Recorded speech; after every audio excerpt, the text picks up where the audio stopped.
A journey begins with one small step.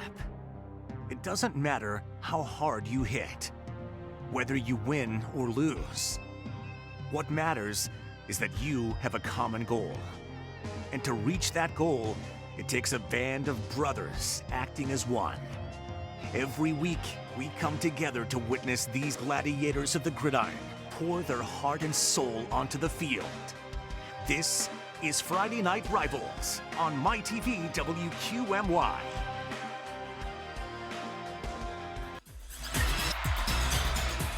Welcome to Tunkhannock Memorial Stadium in Wyoming County. Tonight, it's a Wyoming Valley Conference contest between Holy Redeemer and Tunkhannock. Hi everyone, welcome to week 5 of high school football. I'm Bob I. Tonight, I'm joined by the dynamic duo. First, Stan Kaharski, Hall of Fame coach and former Tiger coach, Jan Cechek. And Stan, we'll talk to you first about Holy Redeemer, 0-4 coming in. Dwayne Downing says they're young and inexperienced. They have a daunting task that faces them. It's exacerbated by the fact that their quarterback is out. They're going to start a true freshman, Justin Stotes. I spoke to him before a little while ago and asked him if he was nervous. He said, yeah, and I said, well, just breathe and just take care of the football. Everything will happen for you. The guy who played quarterback is our State Farm spotlight player, Ryan Williams. Yeah, Coach Dowling said he's probably the best athlete on the team. He does a little bit of everything. He was the quarterback, he's a receiver, he's a running back. He also leads the team in tackles, I believe. So, again, they'll look to see if he can be productive for them tonight. And Jan, Tunkhannock picked up their first win last week against Coughlin. A nice comeback win in that game. And they have a great player in the Wyoming Valley Conference, Garrett Hopkins. Garrett Hopkins has that spark. He's a Wes Welker type runner. His special teams is where he's really the biggest threat because the way he jukes and gets things going, he's given the Tigers great field position.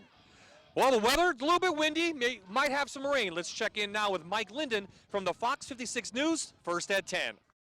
The final day of the summer season likely to be rather active, especially so as we get through the evening, Bob. The possibility at strong and potentially severe thunderstorms moving through the region that is likely going to make things very wet and quite windy at times, let alone 5 to 15 mile per hour winds, gusting winds potentially up near 40 and 45 miles per hour. It is going to be a close call all over the region, certainly something that we are going to have to watch out for as we get into the game. Thanks, Mike. Hopefully that weather holds off. So it's Holy Redeemer and Tunkhannock meeting for the 4th time in history. Can the Royals pull off the upset? We'll find out. When we return, it's the opening kick and the starting lineups. It's Holy Redeemer and Tunkhannock next. You know a student or fan of tonight's game. Call them now and tell them they can watch on any computer, tablet, or smartphone wherever they are. Go to fox56.com for a high-quality live stream right now. We're back in Tunkhannock getting ready for tonight's game between the Royals and the Tigers. But before we get to kickoff, let's head down to the fourth member of our crew tonight, Paul Grippy.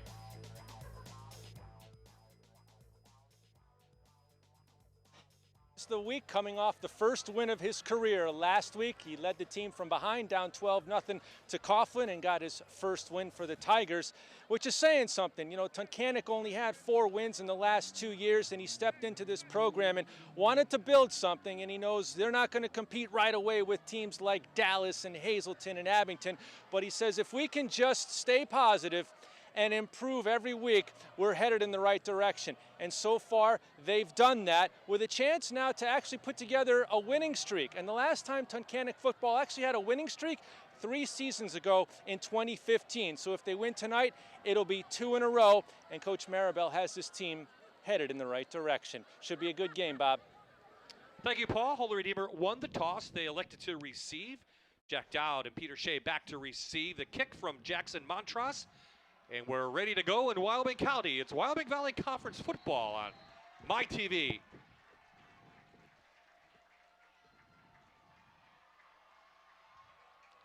Little pooch kick. Tunkhannock has it. Saw them practicing that, guys, in warm-ups and didn't know if they were going to do it, but they did. They tricked the Royals, and it'll be Tunkhannock who has the ball inside Holy Redeemer territory at the 35-yard line. Number 11, Riley Jones on that recovery. So we'll see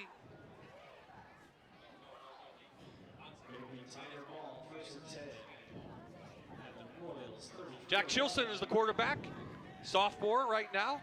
Coach, you know all about him. 7 interceptions, though. That's one thing that you have to look out for. He gets a little anxious back there, and with that quick release that he wants to get the ball out, sometimes he just misjudges. But again, that's growing pains that you're going to incur with a young quarterback.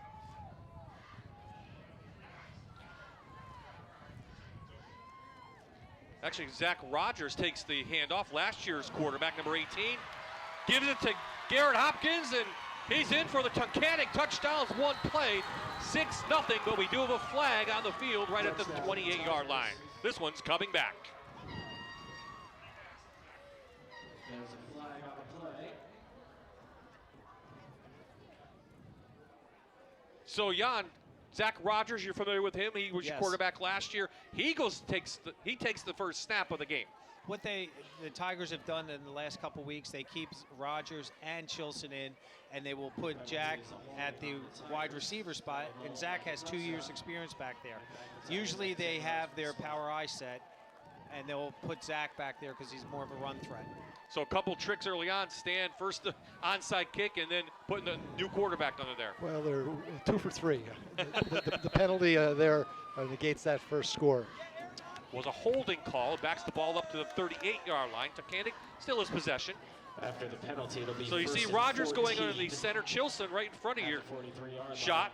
He'll go out to the wide receiver spot. Good. Get it to Hopkins again, the shifty senior, Garrett Hopkins, Up. the ball carrier. for a couple. So here now your Toyota starters in the backfield. Well, they shifted around a little bit. Chilson, D'Amato, and Matt Ramey is the fullback. He's has 73 yards on the year. The wide receivers, very good. Rogers, he'll go to tight end when Chilson's underneath the center. He has 2 touchdowns this year receiving. Brett Sickler's in the middle, 6'3", 280-pound junior. A force right in the middle for Tunkhannock.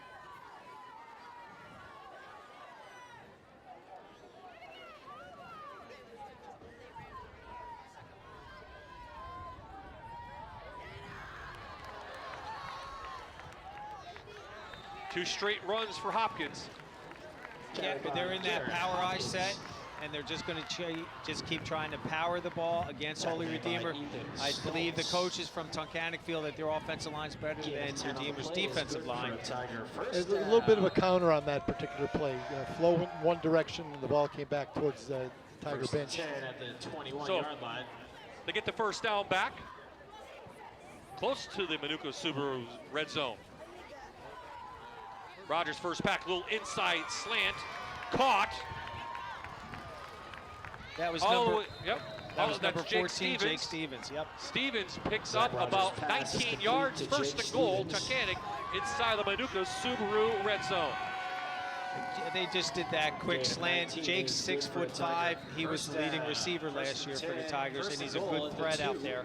That was a nice play. Redeemer's in a 3-deep zone, simply a post route, and put the ball right where it has to be placed. Power eye.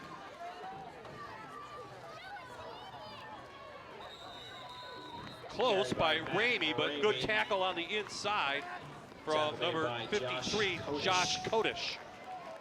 Kodish did a nice job coming right through that gap, and the fullback Matt Ramey with the quick Gain of a dive yard will bring up second brought and down. goal from inside the 1. When you're in the red zone like Tunkhannock has been, the corners are squatted outside of the split ends, and they're just opening up that post route. There's nobody there. About a half yard away for the Tigers. Again, it's Ramey. This time the Tigers are in, and it's a Manuka Subaru touchdown. Again, just power football with the power eye set. Scored on a 1-yard That's a run great by confidence Jamal booster for that offensive line. Zacharias. That's pretty young for the Tigers. They only have 1 returning senior, and that's Tyler Peterson. So it goes 5 plays, officially 34 yards, but a little bit longer than that due to the holding call. When you're a young football team, you're susceptible to tricks, and certainly the opening kickoff was a little pooch kick, almost an onside kick, and the Tigers were able to recover it. The extra point Zach attempt Ross, is the good. senior, puts it up and in. And the home team on Military Appreciation Night takes the early lead, 7-0. The score is Tunkhannock area 7, Holy Redeemer 0. You're watching Friday Night Rivals on MyTV WQMY.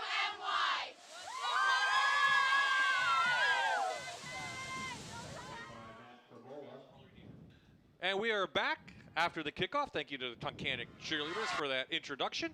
They get the ball around the 31-yard line, so we'll see Justin Schultz at quarterback. A lot of zeros up there, Stan. First start of the season for the freshman. I spoke with him before the game, and I asked him if he was a little bit nervous. He said, yeah, he was. And I said, just try to take deep breaths, calm down, and take care of the football. Coach likes him, though. Very athletic quarterback. See what they do? Down 7-0. This is a team that struggled with the offense over the last couple of weeks. Just, they only average around 61 per game. So it's 20 through the air and 41 on the ground, Stan. Last week, they didn't cross midfield in the entire game, had 1 first down and 36 total yards. They're going to have to do a lot better than that tonight if they're going to stay in this football game. They just opened up with that isolation play to the left side, and they gained 3 yards. So little hopefully confidence booster for the Redeemer, the Royals.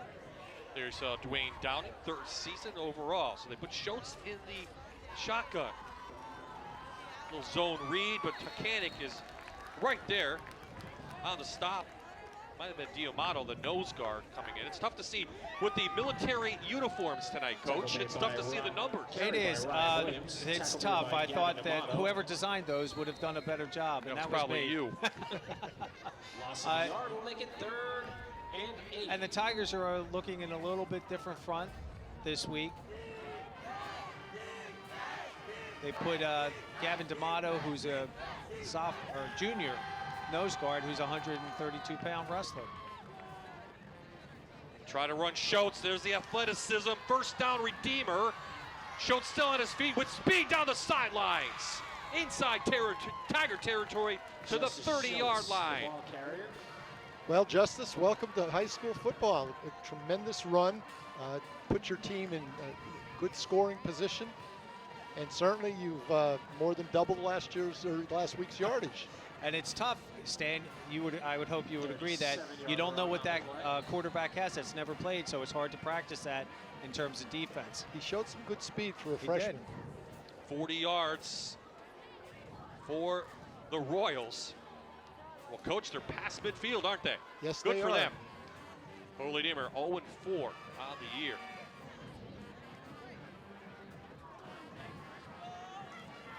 Three wideouts to the left. Inside again, Schultz hands it off. Here now the Toyota starters for the Royals. Colavetti is the fullback. He's a big guy, 190 pounds. Hasn't really touched the ball much this year. The receivers, Ethan Stotz on the outside. He's got 3 catches for 28 yards. And up front, well, there's a lot of seniors up front, including Tom Hikowski, a 6'1", 248-pound senior on the right-hand side. I'm going to give you a play here, Bob, that if they look at it, they're going to find it's going to be very productive. They've put trips to the left. The left corner for Tunkhannock's on an island. There's nobody in the middle of the field. That quick, the post pattern. They're going to flag down. It's going to be delay of game against Holy Redeemer unless they got a timeout before that. Let's see what Coach Downing said. Timeout. Timeout. They got it in time. Earl Harris is our referee tonight, and his crew from the Wyoming Valley Conference.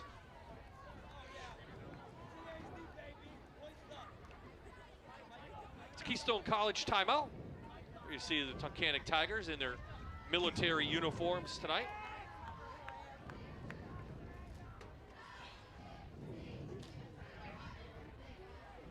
Has it really been 30 years? Back in the day, teams from Tunkhannock, Dallas, Wilkes-Barre, Scranton, Binghamton, and beyond would converge upon the local spot, the Brook. The days of the digital remix were yet to come as DJs would spin the latest and greatest hits. Break out your MC Hammer pants, big hair, shoulder pads, ladies and gentlemen. For one night only, Shadowbrook Resort will bring it all back, spinning the hits only we can remember. Tickets on sale at Eventbrite.com. Tickets are limited. Don't miss out. Take a ride down memory lane. We promise it will be a trip. So after the timeout, the Royals take the field inside Tunkhannock territory. Good timeout by Coach Downing. Jotes back to pass. He's got a good arm, goes downfield. Tipped up and almost caught. Justice Schultz. Down there was Matt Hayden, number 1. That's what I was talking about prior to the timeout. The only difference is I would have taken that route to the post instead of just running a straight go route. You can see he allowed that defender to stay in his position. And it was a little underthrown at that point. And again, it's his first game, so I'm sure Coach Downing is just hoping he's just going to settle down and keep getting better. Well, he gives him a great option to run those RPOs because he's very athletic, and he's a threat behind. And he showed that there. speed back there that he has. There, he probably should have kept that one. Tried to hand it off to looked like Ryan Williams. And that was tackled by Tunkhannock's Alex Turkey Daly. Did a nice job getting through the offensive line and shut that down. Loss on the play, 4th down, and call it 15. Coach Downing, what's he going to do? And 15 at the 35. Can you pooch punt On it? down. What would you do? Pooch punt it or just go for it? Well, they need 15 yards. He looks That's like a he's tough going call, for Lee. it.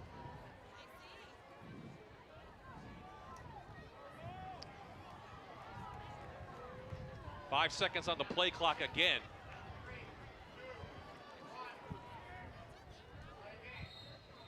Well, let's see, another timeout? Or do you get the delay of game? I think That's not going to hurt them, though. the punt team will probably come on now. Yep, delay game. Yeah, now he's going to just kick. It is a delay of game penalty on the Royals. That'll back them up 5 and make it 4th and 20. And Jan, you coached with Coach Downing, right? Yes, at King's College for a year, and we had a lot of fun. And we did. He was a defensive back coach, and I was a defensive end coach. Tom Olszewski was a defensive tackle coach who played at Penn State prior Timeout to on Coach the field Downing being at Penn as State. The Tigers' first charge timeout of the half. And with the Penn State connection, we have Coach Downing. You have Mark Sickler, who also played there. Tommy Olszewski, who was a former coach here at Tunkhannock and played at Penn State. Steve's Title and Tag is your hometown expert when it comes to vehicle transfers, registrations, and is a full-service notary public. You can find Steve's across from the library on Tioga Street. Steve's Title and Tag has been supporting Tunkhannock for generations. Call or stop in. Interestingly, this is their first meeting between these two teams since 2011. Correct? You did not play them last year. No, we did not. We scrimmaged them the last 2 years. Tunkhannock won that 33-22. Prior to that, 2010, it was Tunkhannock again. And actually, their first meeting ever was the first year Holy Redeemer was a school, combined school, Bishop O'Reilly and Bishop Hoban. Holy Redeemer lost that 41-7. That was in 2007. Jan had hair back then. God, Bob, I wish I did. Nate Oh, Rappelt, bad. He the dropped the punter, ball. lost the ball. So a tough mistake by the junior and give Tunkhannock very good field position. Tackled by Riley Jones. It'll be You're just not looking for mistakes like this early in the football game. Field position on the 50-yard line for the Tigers. It was a good snap. It was he just dropped it.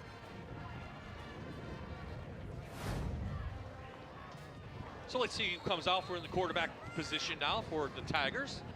Is it Rogers or Chilson? Depends on what they want to do. Looks like Chilson. It'll be Chilson, the 6'3" sophomore. Very lanky kid, but can throw the ball pretty good.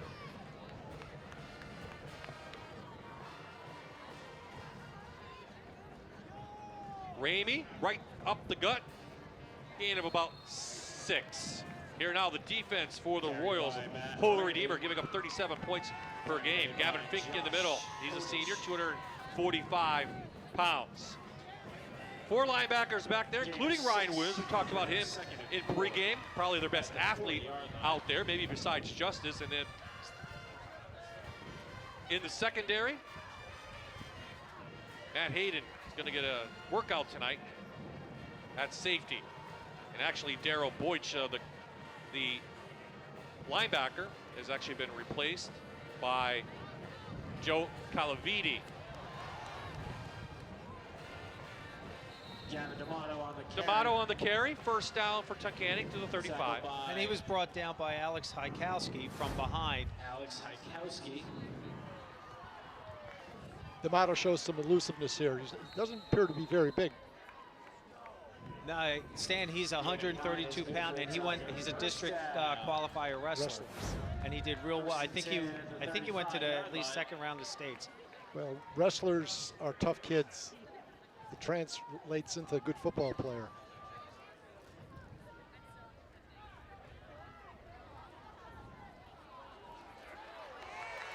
Breaking a couple tackles is the guy you just talked about. Touchdown. He's wrestling himself in for a Manuka Subaru touchdown. Balance is a great attribute for most wrestlers, and he showed a great deal of balance on that run. He did, and Stan, I'm sure you picked up on his ball when the ball placement. Play originally went left, and then when he cuts back to the right, he shifts the ball. There's a great example, like you said, putting the hand down, the balance. Last year, he was hampered by a hip injury, so he had sparing plays that he had us for, that we could use them. You won't get a lot of high school backs that have that capacity to shift the ball from one arm to the other. Shows a lot of poise on his part. Zach Ross's extra point attempt is good.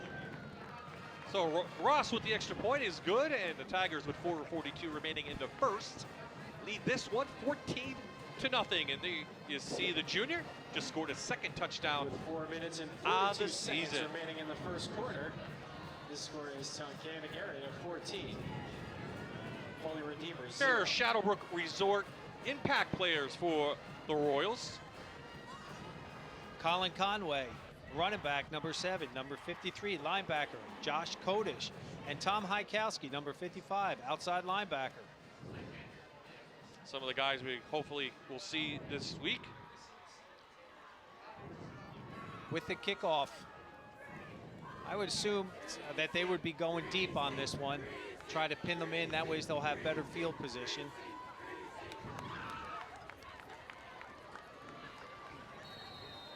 And Jackson Montross is a soccer player, and he's been giving them that deep threat on the kickoffs.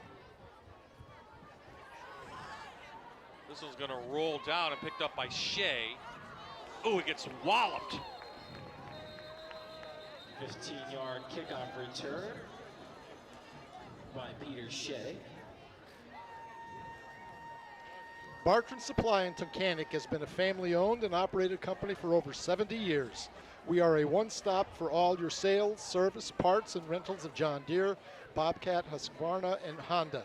Bartram Supply also has toys for the little ones, plus hats and clothing for everyone. Stop by or visit us online at bartramsupply.com. So Schultz back as the quarterback. His team down 14-0, and this Tunkhannock defense that gives up 36 points per game. They may bring that average down tonight against this Redeemer team. As Redeemers, they've been struggling, as we've said earlier, to get across midfield. They're struggling just to get the play in. So that's that's tough. You have he's got a wristband. The communication lines may not be as exact as they should be, but it's going to take some time. They've got to get those plays in so he knows what he's calling. And it is his first game under center. And I didn't see him at practice the other day because he just got cleared.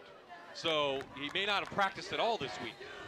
So it's a tough spot for a freshman to go in, let alone a junior or senior. After the penalty yardage is assessed.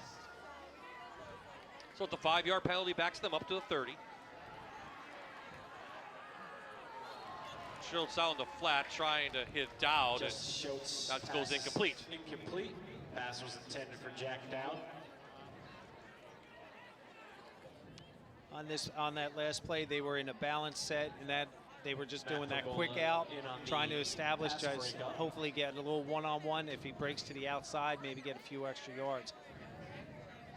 As a coach, you're trying to get good matchups in terms of what you're going to try to do offensively. And again, I'm going to come back to something I said earlier. That post is wide open when they go to a 3-by-1 set to that split end. Here you'll see they remove defender. Flags prior to the snap. Mikowski moves on the right-hand side, so back with the Royals up 5 yards That's again. a false start on the Royals. That'll back them up 5. Again, cadence, new quarterback. Kids have to get used to the way he calls his cadence at the line of scrimmage. My advice would be keep it simple. Keep it as simple as you possibly can. Tunkhannock, it looked like they were playing a man coverage when the motion happened. Garrett Hopkins was going with the motion man. Here we go. Here comes the blitz. The handoff going nowhere. Looks like Shea again beat down behind the line of scrimmage. Was that Alex Seboy? Sebo. Sebo, Alex excuse me. Sebo, yep.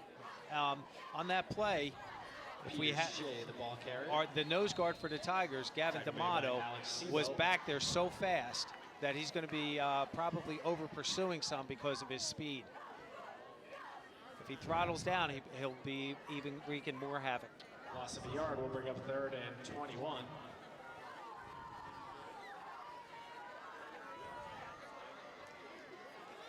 Schultz looking, and he'll just take off, probably wise. Got the moves, he makes a play. Back to the 40, good yardage for Schultz. It'll still bring up 4th down and short, but it should give the Tigers some yardage back in their own ends. Well, that's a 17-yard pickup on his part. Gets them into better field position for a punt. And with his 2 runs, he's got over, what, 60 yards? Yeah. Yep. He shows some speed, some athleticism. He does. Difficulty with the punt last time. Let's see if Holy Redeemer can get this one off. Pelt dropped it last time. Snap a Better little high, snap, but but here he's comes got a it. strong rush. May have gotten a hand on it. Turns out to be a decent kick. It rolls out of bounds just around the 36-yard line. That's who Tunkhannock will take over. And we got a player down. On this replay, oh, they came in and they hit the kicker. Out on the field for the Tigers, I have to give a shout out to Charlotte Carpenter, who's been here for the last 19 years at Tunkhannock. She does a tremendous job keeping these athletes going. It's really neat to see it. Did you find a number, Jan, who that was? I can't see. I think it was Troy Simmons for the Tigers. Still 2 possessions and 2 scores for Tunkhannock here in the first quarter. They lead this one 14-0.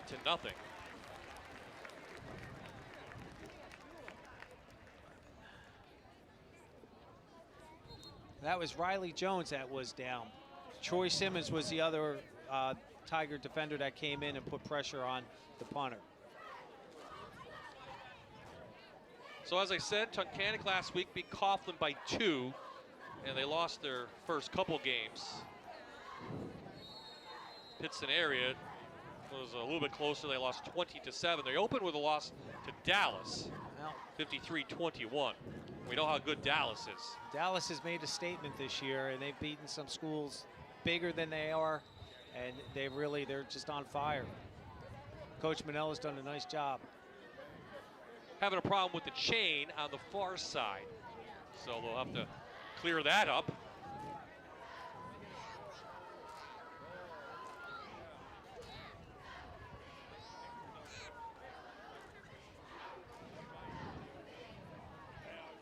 So the big game in the Wyoming Valley Conference tonight, guys. Valley West taking on Dallas, and that's always a good matchup. Valley West coming off the loss to Berwick. Dallas getting 4-0. And Coach Manello, 2 years ago, modeled playing all these younger kids, and I'm sure Coach Downing and I know Coach Maribel, they've spoken to him about the dividends that will pay off. They just have to be patient and just nurture these kids and just coach them up.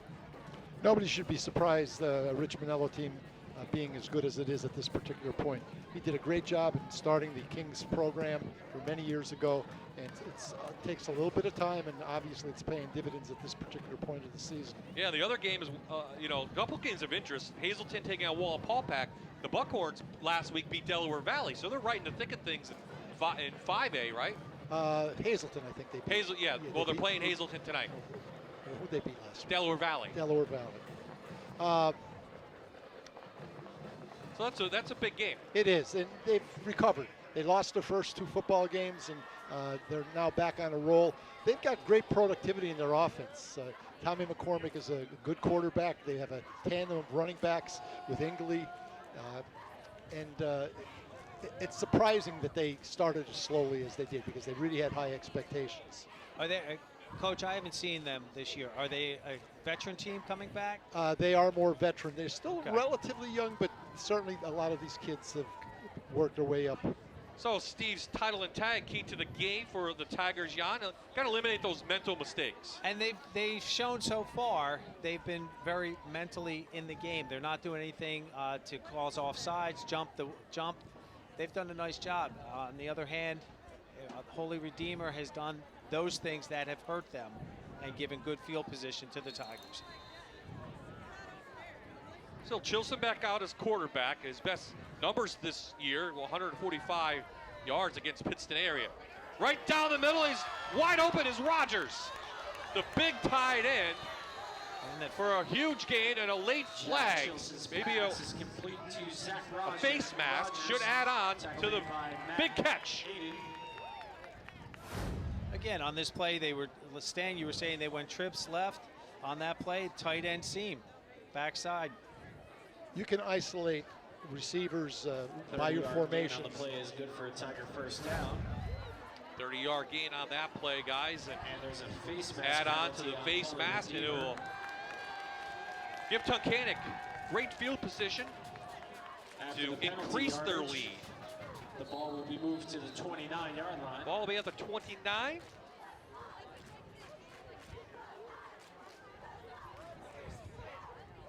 Hopkins in motion for the Jets sweep. They give it to him. If he gets to the outside, he's going to be gone. He gets out, breaks a tackle, and gets pushed out of bounds. Inside the 10, first and goal, Tunkhannock Tigers. That was a nice stalk block by number 2, Jake Frisco, out there to seal that. Gain of 21 on the play is good for a Tiger. 21-yard gain for Hopkins, and Tunkhannock's inside the Manuka Subaru red zone. So 2 big plays, and Tunkhannock in business again against the Royals.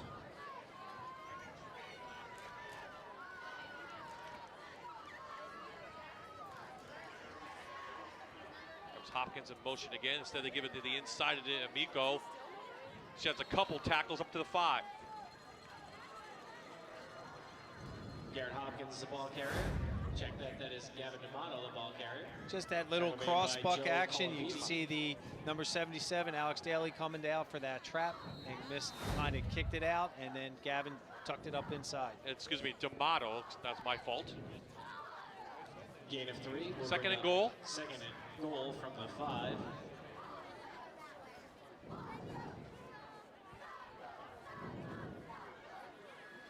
Number 26 again, right behind Chilson. They'll give it to him. A great shooting tackle. That's Kodish coming in from his middle linebacker position. And looks like D'Amato's ankle is hopefully not sprained. Tackle made by Josh Kodish.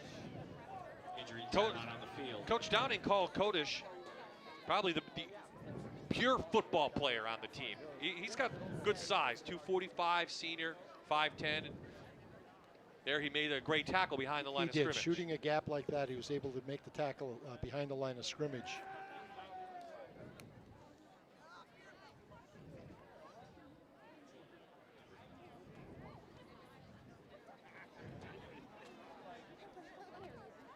So Steve's title and tag keys to the game for Royals, and boy, they haven't done a good job yet. No big plays.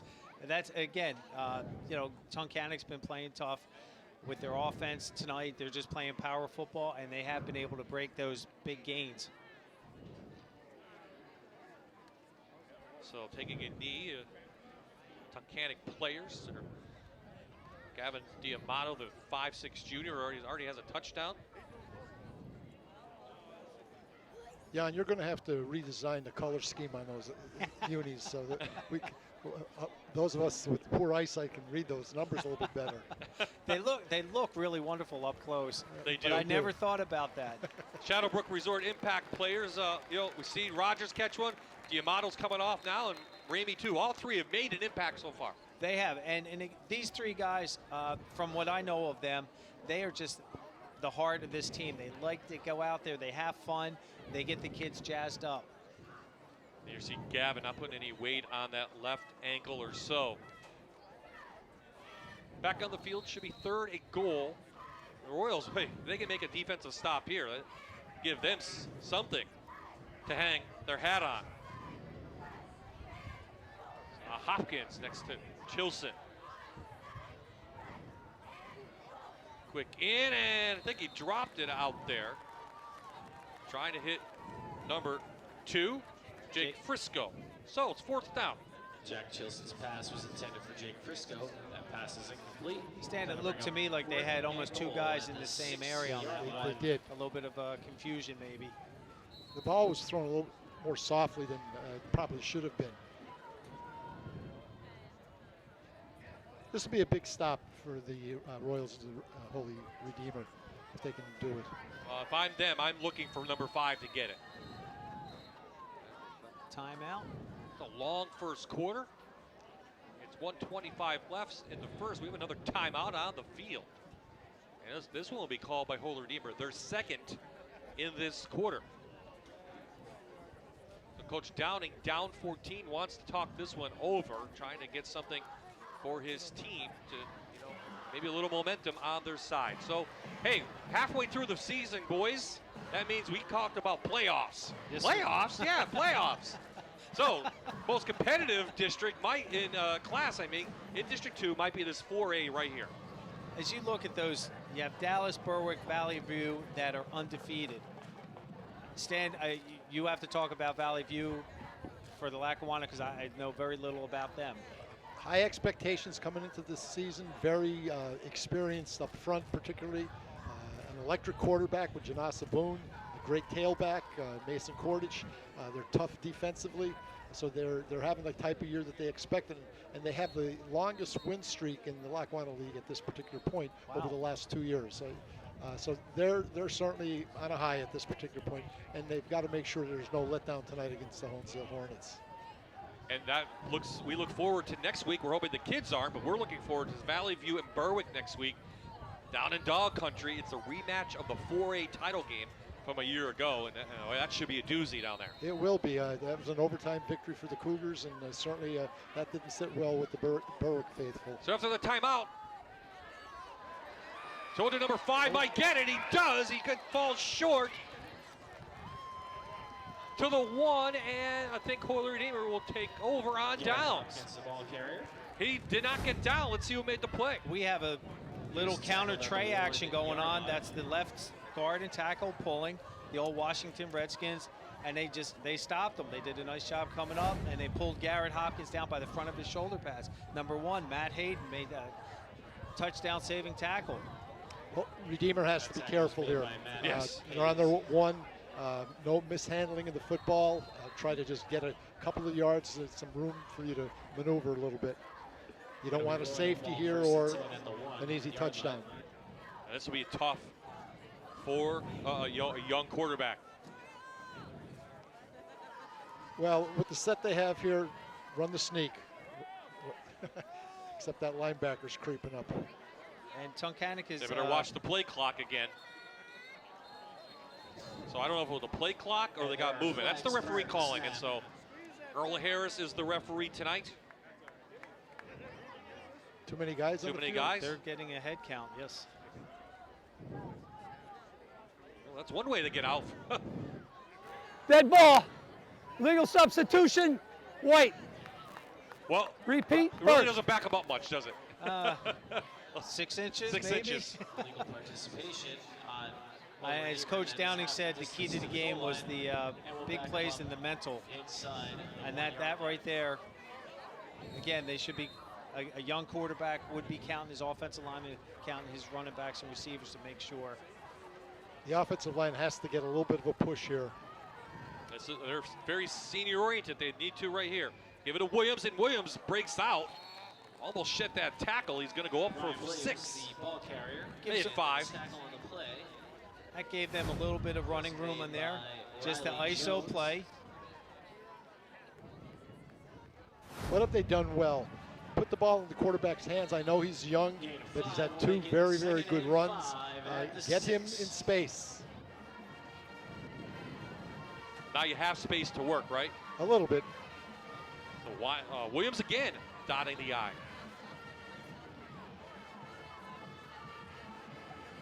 This time off the right side, up close to a first down. Only about a yard short. Tackle made by Alex Sebo. Holy Redeemer's just running at the bubble right now. That's just what we call running the bubble, where there's a gap. Gain of 3. We'll bring up 3rd and 2 at the 9. So that will do it for a very long first quarter. We're winding the clock down. They don't have to snap it. Tunkhannock on Military Appreciation Night is delighting the hometown fans. They lead 14-0 after the first quarter. And that is the final play of the first quarter.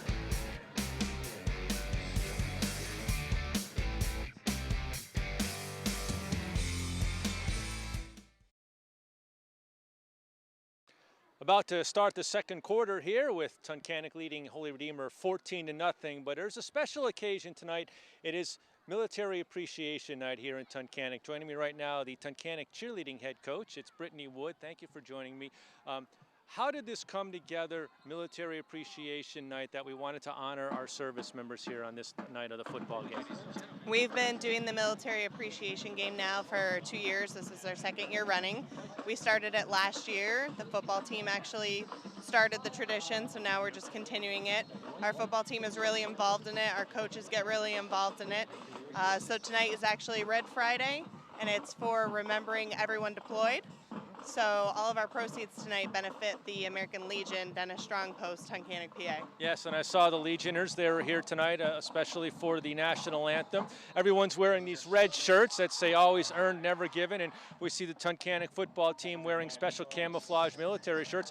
We're also standing in front of a Humvee. So what all goes on? What are the Legion guys doing? How's it involved in military, and what were some of the ceremonies tonight? We try to honor every branch of the military tonight. We bring them all onto the field in the beginning. Our band plays the different marches of the different branches of military, and we ask them all to stand when their branch is recognized so that we can in turn recognize them. And then we also offer them special seating at our games if they'd like to partake. All of our veterans get in free tonight. Anyone that's active or retired military gets in free tonight. So it's just a great night for us to thank them for everything that they do for us. Yes, they need to be thanked, and it's really a great spirit that goes into this place. We have uniformed Marine Corpsmen standing on the sidelines with the Tunkhannock football team, and lots of other pageantry. As it starts to be a trend, we've seen other high schools do Military Appreciation Night, and Tunkhannock is continuing that tradition, Bob. Yes, we thank all of our military, active and those who served throughout the years. On the field, there was a holding call, and then Holy Redeemer, that Schultz kid again is doing it all. Well, he picked up the first down before the penalty, then had to do it all over again, and was able to do it. Again, as I said a few moments ago, I'd keep the ball in his hands as often as you possibly could. He's shown a great deal of maneuverability and speed. So if you're Tunkhannock now, what's your defensive scheme, knowing that you have this active running quarterback? Well, they've got to just play it normal. Now they know that they have an athlete back there. They're not going to be changing their defense. It's too late to do that. Schultz out, and it's caught by number 24. At 24, Stoltz by Schultz. Hear it again. Schultz to Stoltz, and again, Ethan Stoltz, number 24, is a freshman. By Ethan Stoltz. Freshman to freshman. Well, Coach Downing was very complimentary about his young team. He knew he had skilled kids, but they're very inexperienced. They're just freshmen. But so far, you see there's talent there a little bit. There is, and the problem that Redeemer has is they've got to have more kids like that. You know, historically, Redeemer has not been a football school. They need to draw some kids that are good athletes that will play multiple sports. Steve's title and tag key to the game for Holy Redeemer, establish a running game. Now you have that quarterback who can add into that. With the RPO, that definitely will help with the establishing that running game. And to play off of what Coach Koharski was saying earlier about getting kids down to Redeemer.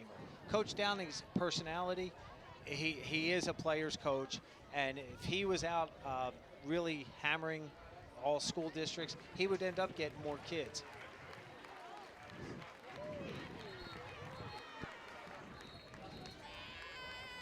Shaking up on the play was number 13, Matt Probola, a freshman. So we're seeing, I think, a little bit of a pattern here. Yeah, gentlemen. A couple freshmen hit each other out there. Brings up a 2nd and 1 for the Royals. Remember, this drive started at their own, 1 yard line after the good defensive stance. At least they got out this way.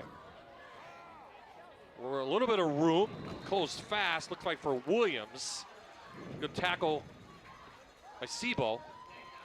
Steve's tag and title, key to the game for the Royals was running, and here's a power play. Counter, halfback took a step to the left, cuts back to the right, allows that offensive lineman to come and clear out. Picks up another first down for the Royals. They got a little mode going for them. And it keeps the ball away from the Tigers, showing an ability to score quickly.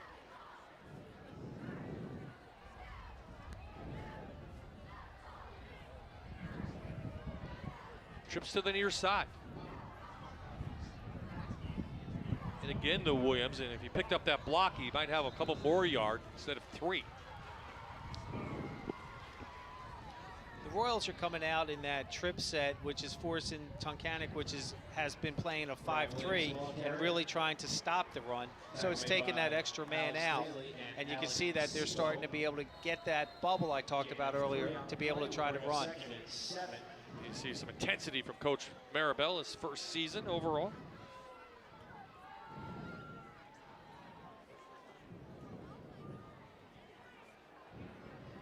Under 10 to play here in the first half. Remains 14-0. Trying out Williams again. I'd like to see Schultz keep it, though, a little bit more.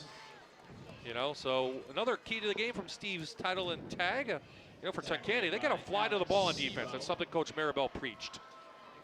Again, it's the key to defense. You have to have all 11 players play their responsibilities and then run to the football wherever that football is going to be and run at it at good angles to prevent cutbacks and things like that. Exactly. Take those cutback lanes back. And again, we stress and we would grade the kids on their effort on that. Once a play goes by, to make sure that you're getting into the picture so we can count helmets.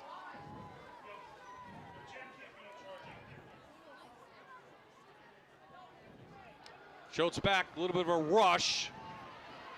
The freshman has room, but he's going to run out quickly. Might be a horse collar tackle, can't tell. No flag down. I didn't see a flag. No flag, maybe about a yard on that. Justice Schultz, the ball carrier. Tackled by Riley So Jones. the punt team will come on. On this play, he has a little bit of time. And again, a freshman first game starter. Didn't quite have the receivers working with him yet. That timing's going to come. No, he let go of the horse collar before he even brought him down. The rope held on for the punt. Hopkins back at midfield. Another high snap and keeps it away from Hopkins. Takes a bounce and, you know, success, I think, for Holy Redeemer. Making some yards after starting on the 1, and now you're giving a little bit longer field for Tunkhannock. Well, they had that first penalty, then put him back at the 6-inch line. So, again, baby steps for the Redeemer. Royals right now, they did. They came out, they established a run, they had some passes. Get your fast free quote from your local State Farm office. Contact Melissa to prepare for the future and help protect against potential risks. Auto, home, life, health, and property, and all business insurance. Our goal is to be Shavertown's and surrounding areas' first choice for insurance and financial needs by maintaining the highest quality of customer service you expect of State Farm. We're in Tunkhannock, Wyoming County for tonight's game. Bob I and Jan Cechak, Stan Kaharski in the booth, and Paul Grippy on the sidelines. Tunkhannock took the first 2 possessions down for a score. Huller-Deemer on Tunkhannock's last possession stopped them on the 1, and here we are after the Royals punt the ball. They give it off to Hopkins over 9 yards. Josh Kodish on this play comes up, and then they just washed them out. So there could have been a potential stop at the line, but Garrett Hopkins does have that little burst to him with the shake and bake action in there that he makes him elusive and hard to tackle. Yeah, against Coughlin last week in 9 carries for 67 yards.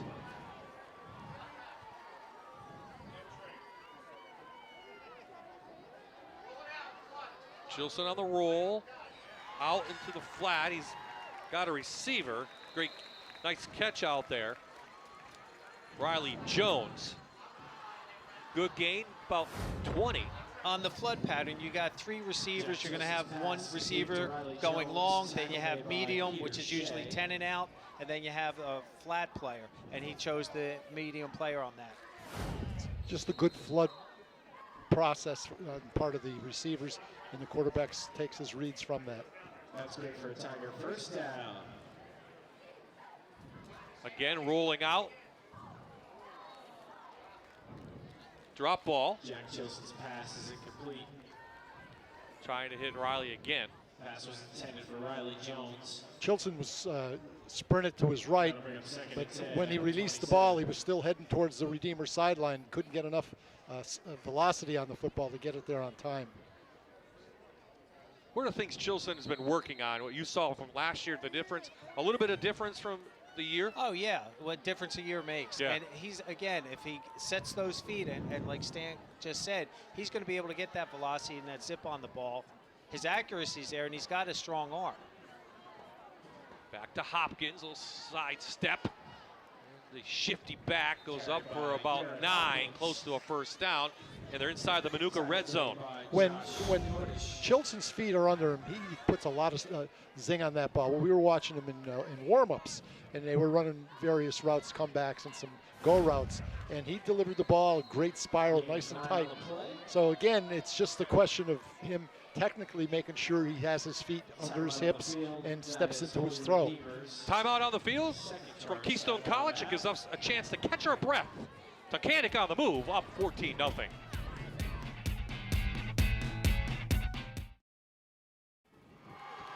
Yes, getting into it. The Tunkhannock fans dressed in their red, white, and blue. Military Appreciation Night here in Tunkhannock. Ramey gets a couple yards, but picks up a first down. The ball right at the 16. They're inside the Manuka Subaru red zone, Tunkhannock, and they're going to go up tempo.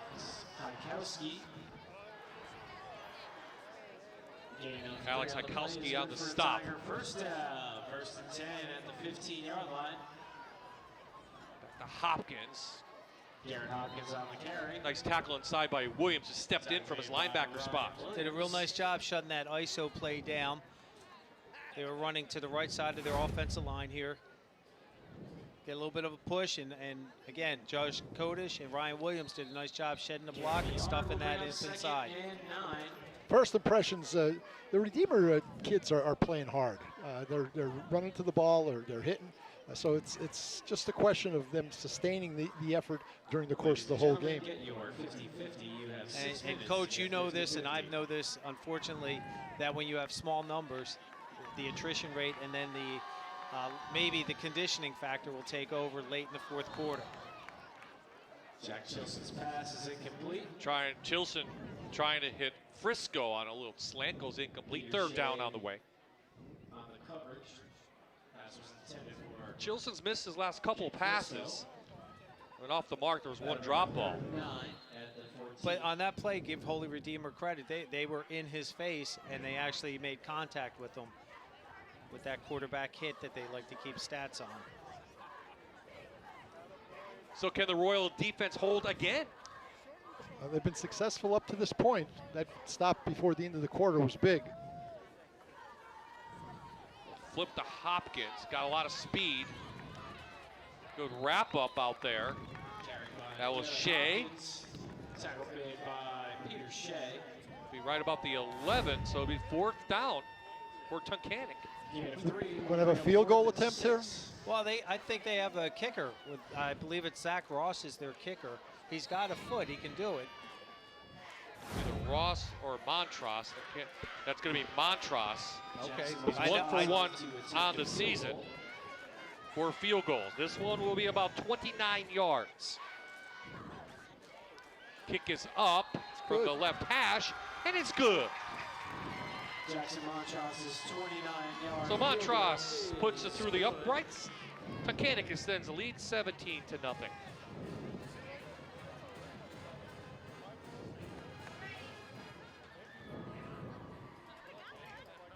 So is that a victory for Holy Redeemer? Sort of? 3 is better than 7. And again, they're making Tunkhannock work. It's not as easy as they thought. Seconds remaining in the first half. The score is Tunkhannock 17, Holy Redeemer. So a play 31-yard drive and a 29-yard field goal. 17-0 Tunkhannock. Redeemer trying to get the ball back. Let's see if they can do it on special teams. Get them in good field position.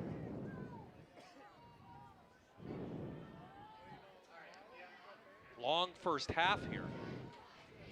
A couple of injuries, some timeouts. This will be Ross, usually does the kickoffs now, the senior. Dowd and Shea, I believe, back to receive again.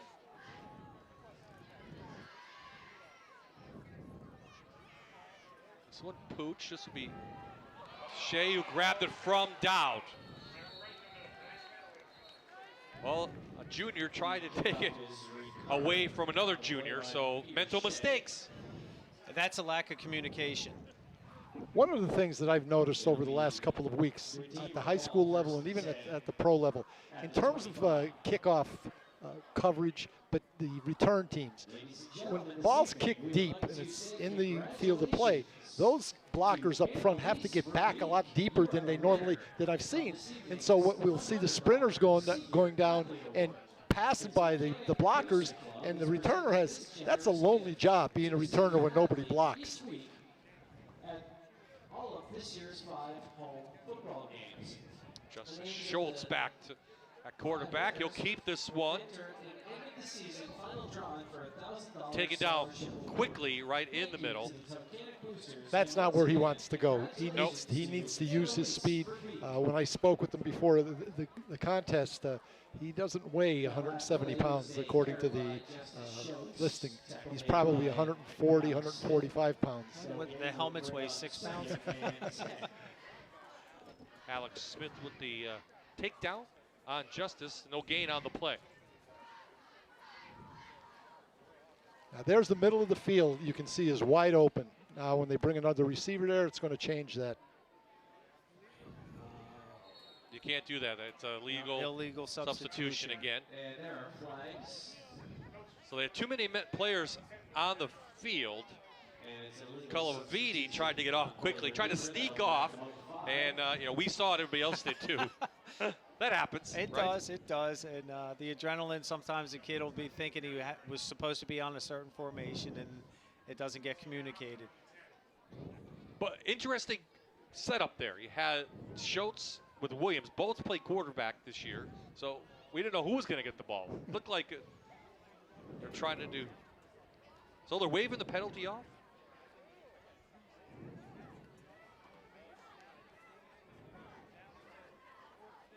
So maybe he was 11, he was going off, he was 10, right? So that doesn't, you can play with 10.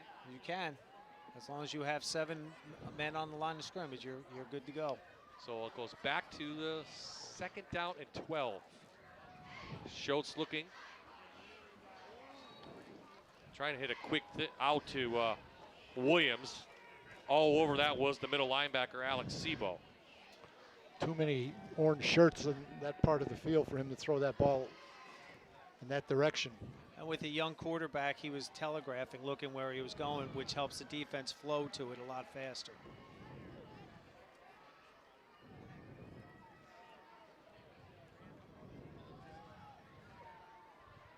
Third down on the way. And long. Three wideouts coming to the near side now. And Tunkhannock, you see, probably going to bring the pressure on the young QB. They do. It's picked up, and they got him. Like a Malachi crunch. Alex Daly there. A Malachi crunch. Remember, what show was that from? That's before my time. Happy Days. Come on. Alex Turkey Daly with nice pressure. The offensive lineman, Coach Manello would always teach them to kick slide. They've got to keep their feet and hands active, and the Redeemer guys just kind of stopped and they let the Tigers by. Again, a punt. This has been a little hairy. Almost get this one, but kick it away from Hopkins, and Tunkhannock. Excellent field position on this one. The ball will be at the 39-yard line, so a kick of just under 20 yards. Goes out of bounds at the 30. At Northeastern Rehabilitation Associates, all of our physicians are board certified in physical medicine and rehabilitation. We specialize in non-surgical care of low back, neck, or joint pain, concussions, and sports-related injuries. Our offices are conveniently located in Scranton and Wilkes-Barre. Call to schedule an appointment or visit us at www.nerehab.com. Power I for Tunkhannock. Here comes the blitz from the Holy Redeemer. Hopkins on the carry. Hopkins on the carry, picking up an easy 12. A lot of blockers at the point of attack.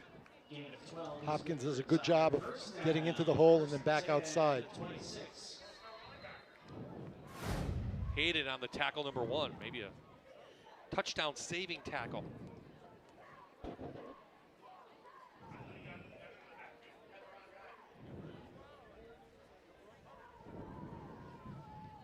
Rogers underneath in the power I. Rogers at quarterback again. He's going to yank it up there, and it's tipped. Trying to hit Chilson out there. Good defense by Ethan Stotz, the freshman, and knock it down.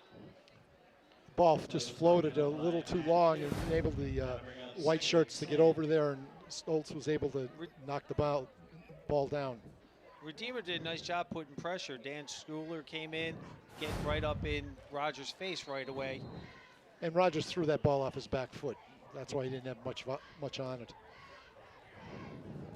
And Stan, you were talking about getting the mismatch. You have a 6'5" wide receiver against a 5'10", and I think that's where they're trying to go now. Chilson back in the shotgun and back to his normal spot. He's going to roll, and they're going to go back to the other side and right to Mr. Hopkins with some blockers. 2 missed tackles. Sheds 3 tackles and gets inside the 5. First and goal, Tunkhannock. Looks like a gain of 23.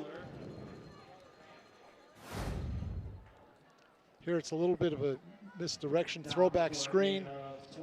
Hopkins should have been a little bit more patient here. He's got an army out in front of him, and he doesn't give his blockers a chance to get out there. But still, he makes a great effort, great balance, toughness, good feet. Everything you want a back to have. You saw Matt Schuler with the tackle. So Manuka Subaru red zone one more time for Tunkhannock. Rogers goes underneath center this time. Hopkins couple blocks, and Hopkins walks in for another Tunkhannock touchdown. That touchdown is scored on a 3-yard run by Garrett Hopkins. They were in the open power I set that time, which brings some of the defenders out, and which allowed the 2 power backs really to really get that block, so Garrett could literally walk in there. They started their offensive formations early in the first quarter with that set. They must be something that they've saw with film and were able to make that adjustment. Extra point is through. Under 3 to play in the half. Tunkhannock extends their lead on a short field. Going 4 plays, 39 yards. Extend that lead now to 24, an answer.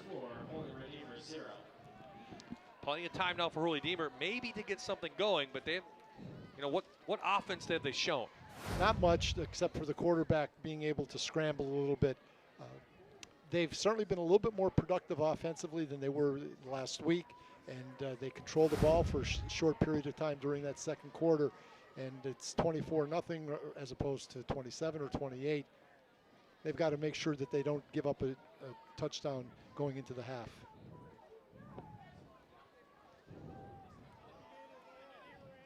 So, Coach, what would you do at this point? Would you go with the kick it deep and make them go the length? Absolutely.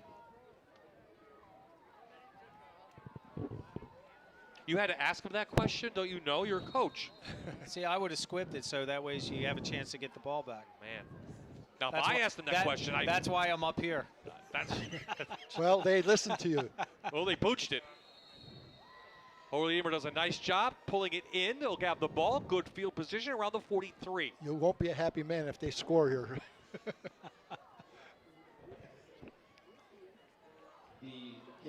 Choose the vehicle you want from hundreds in stock. Chat with us online, get pre-approved online, and then head to Tunkhannock to drive it home. If you make the drive, we'll make the deal. Tunkhannock Auto Mart. Good field position, no timeouts. They had to use them all already for Holy Redeemer. I'd like to see more RPOs from Schultz a little bit, running the ball, because I think he probably could misdirection Tunkhannock a little bit. This set has been consistent for the last 6 or 7 minutes, and they're overloading the receivers to Tunkhannock's bench. Give it to Williams. Up for a nice 7-yard gain. Ryan Williams on the carry. Again, no timeouts left. Let's see what kind of urgency Holy Redeemer has. Well, urgency is going to be difficult here since he's getting all the plays. He's got him going all the way over to the sideline. Coach Dowling's meeting him halfway. That last play, Bob, they must have heard what you said. They did that little RPO. That time it was an outside zone. Yeah, I'm feeding the plays to the coaches who are next to me. Just saying. No. You getting paid? By them? No.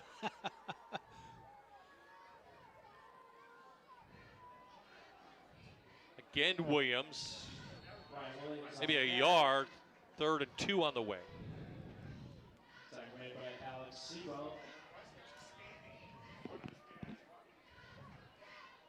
But you would think that the playbook's got to be short. Oh, the freshman quarterback never played before. I mean, it's obvious. And he was just cleared to play, so he hasn't had the reps. One of the things with the RPO that the quarterback must do, even if he's doing that read, he has to continue his fakes or else he's not allowing the offense to fully develop.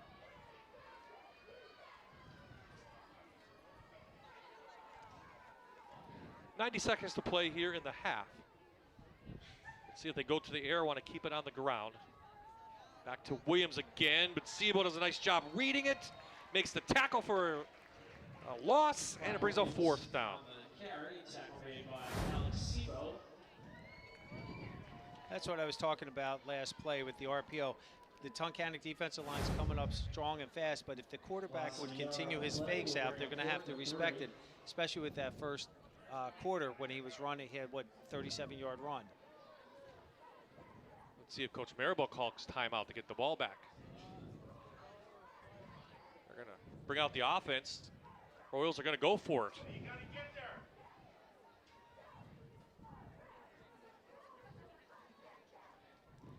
Schultz keeps it, makes a move, but Tunkhannock's right there to make the play. Sebo again takes over on downs. Tigers plenty of time to put more points up. Tackle on the play made by Alex Sebo and Riley Jones. Keystone College Experience Open House on Saturday, October 20th. Students and parents register at keystone.edu. Coach, surprised they went? Very much so, especially with the quarterback, the arm he's got. They've got a couple of timeouts left. There's a great potential for them to score. Here they're in a 2-by-2 set. So the ball's going downfield. Inside receiver to the top of the screen. Wide open. Great catch Great over the one-handed middle. catch. Is that Rogers, the tight end? Nope, that was Ramey. Nope, 14. Jake Stevens. Yep. That tall target. Again, it's those numbers. Gain of 16 on the play is good for a Tiger. First down. Up quickly for Tunkhannock. Chilson going to lay it out over to the other side, almost intercepted by Stotts. That's broken up by Ethan. Again, trying to hit Stevens. That'll bring up second and Coach 10. Maribel holding on to those timeouts. With 20 seconds remaining in the half. Ethan Stoltz did a nice job breaking on the ball. Now there's a 5'9" freshman against a 6'5" senior.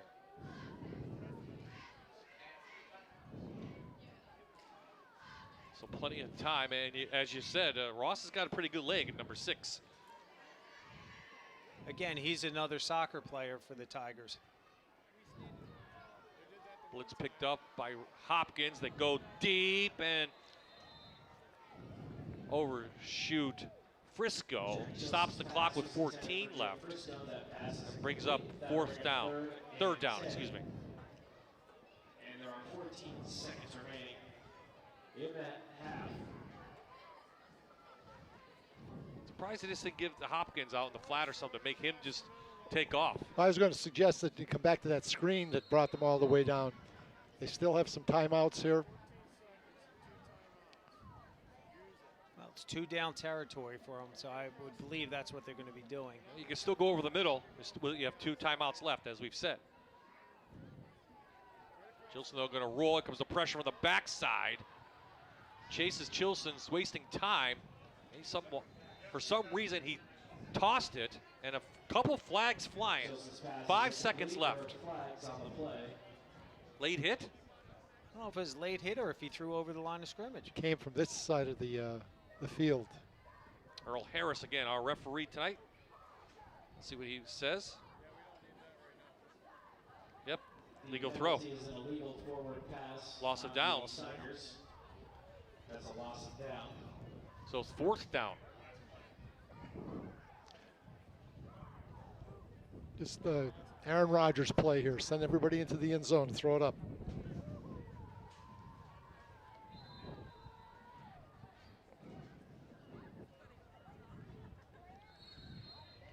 Now Tunkhannock's going to call timeout. Yeah, maybe they'll come back with Philly special, right? Curtis, or No, Baker is that- Mayfield did that last night. He caught a Is touchdown. it, yeah, the Cleveland special now? The Brown special, what do you want to call it?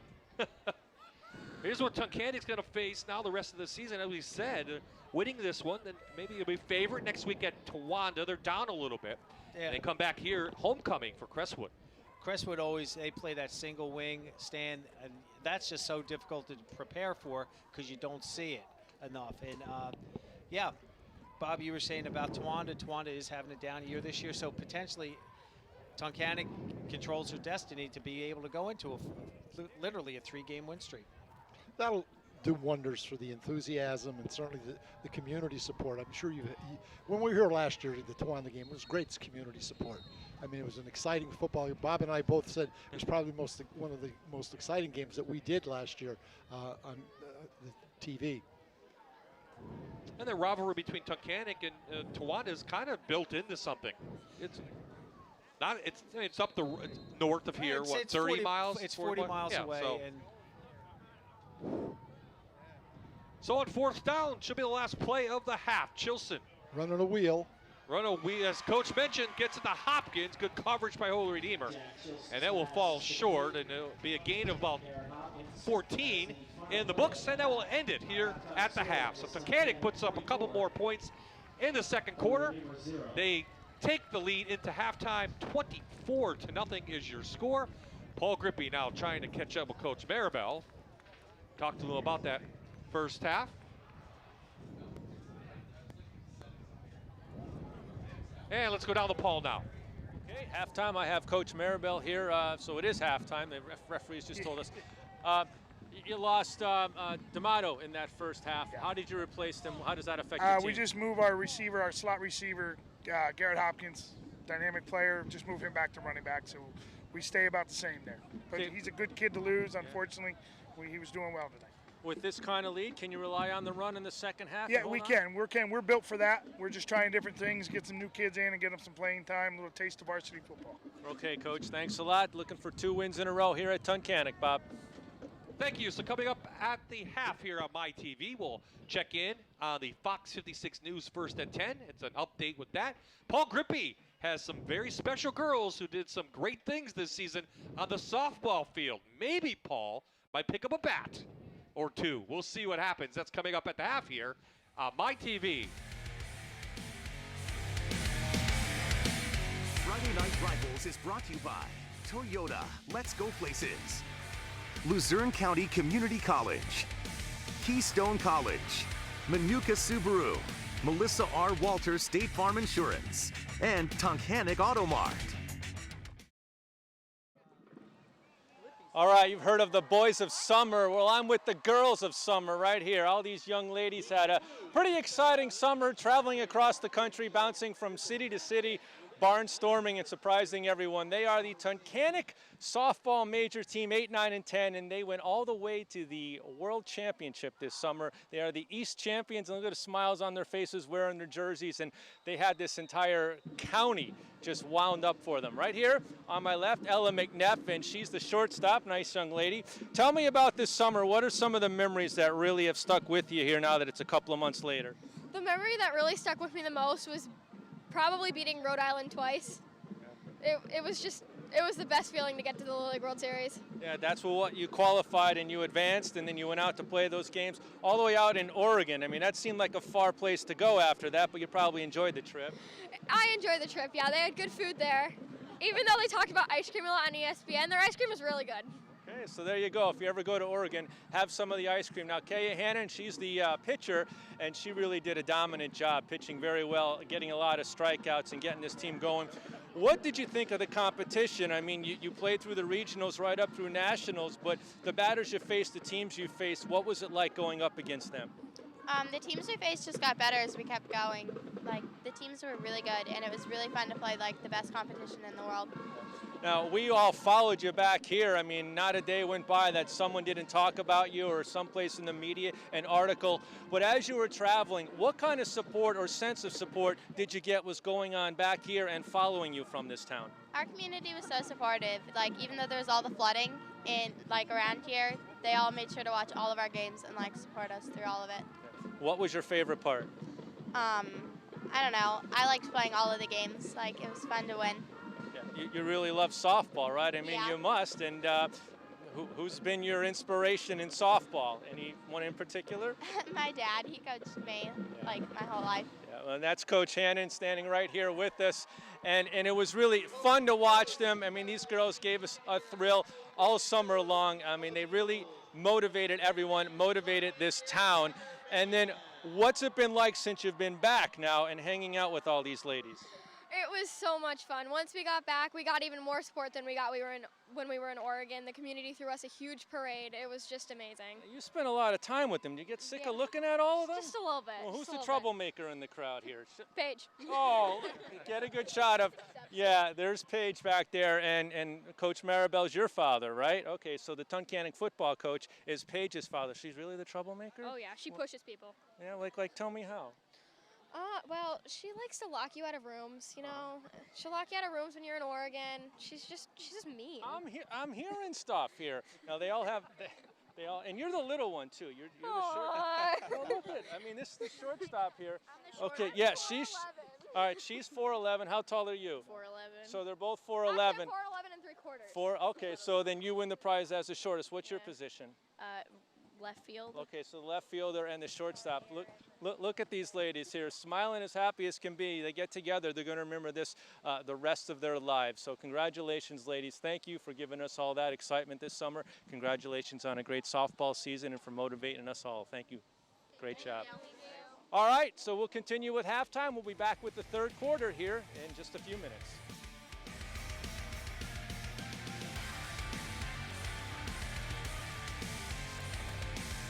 This is Friday Night Rivals on MyTV WQMY.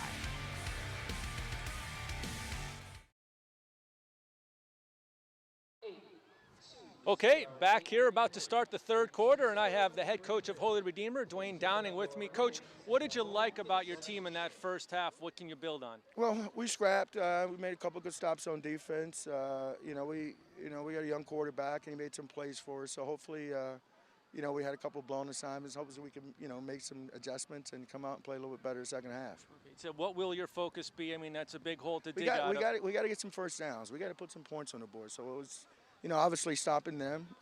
They're pretty diverse offense. So, they burned us a couple times. So obviously, kind of shutting them down. But us establishing some type of running game, and just being able to get some first downs and hopefully end up in the end zone. Okay, thank you very much, Coach. Good luck in the second half. Bob, up to you. Thanks, Paul. And thanks, Coach Downing. So Jan Seacek and Stan Koharski joining me in the booth. 24-0 your score. Tunkhannock, they scored on the first two possessions. Holy Redeemer did hold them a couple times, but Jan, Tunkhannock just overwhelming them on the ground with Hopkins, through the air with Chilson. Hopkins, I believe, has 126 yards on the ground, and Chilson, I think, is thrown for 134. So they've got a pretty balanced attack going, and we knew coming into the game that they were going to be maybe outmatching the Redeemer Holy Royals. Yep, the Royals, Stan, did see some promise from their freshman quarterback. He made a couple of very good plays. He's shown excellent speed for a ninth grader. He shows some maneuverability, and I would like to see them throw the ball a little bit more. As I said earlier in the broadcast, there are some situations where they can isolate single receivers, and he appears to have a pretty good arm that he'll be able to get the ball downfield. And I think that that's a low-risk play to call. It's a one-on-one situation. As long as he doesn't throw directly to the defensive back, there's a chance that they can have a big play. Well, we have a couple highlights to show you from the first half, so let's roll those right now from the truck. And you see the Diamato, who got injured with an ankle, went out. Scored a touchdown, a nice run from him. He did. It was a real nice cutback, good ball handling skills that he had, and unfortunately they wheeled him off on the cart. Hopkins with a couple touchdowns in that first half, and we know what kind of dynamic player he is. He does. He makes it look easy, too. That's the nice thing, and he's very coachable. So that's where we are at the half. Nice crowd here on Military Appreciation Night. Kids getting into it. The band did a nice job at halftime, and so far a beautiful night for football here in Wyoming County, guys. As week number 5 underway, midway through the season. Mother Nature's been very kind to the football gods. We've had 5 weeks with very little rain on Friday night, as opposed to we get it Monday Tuesday, Thursday. Wednesday, Thursday, Sunday, Saturday, and every other month that I can't even remember. They talk about the weather in Seattle in northwestern United States getting the rain, and when we visited, my wife and I visited this summer out there, beautiful and sunny. I read 2 years ago that there were more gray days in Scranton, Pennsylvania than in Seattle, Washington. Well, unmoving. I don't know about you. Look, squib kick, trying to keep it away from Hopkins. They do a nice job with that. This Holy Redeemer, can they cover now? Stevens switches hands, and it's going down the sidelines. Kicker catches him with a nice special teams play for Tunkhannock. Riley Jones on that, number 11. They did a nice job getting that ball down positional, down in that corner of the end zone. And Riley Jones did a You nice can't job. bunch up like that. That's the problem. You have to stay in your lanes. Let the runner commit. If everybody starts chasing them, it's like a T-ball game. All 9 players are running after the ball. Nobody's covering any bases. What's wrong with T-ball? Nothing, except it doesn't apply to this game. No, not football. So here comes, looks like Chilson will come back out. We gave you a couple of his numbers. He was 8 for 13 in that first half. In the middle, good game by Ramey. A good half. Pick up about 4. Tigers came out in a double flanker set, 2 tight ends, 2 flankers, and they're just, I think, going to line up and grind the ball and just keep handing it off to their running backs.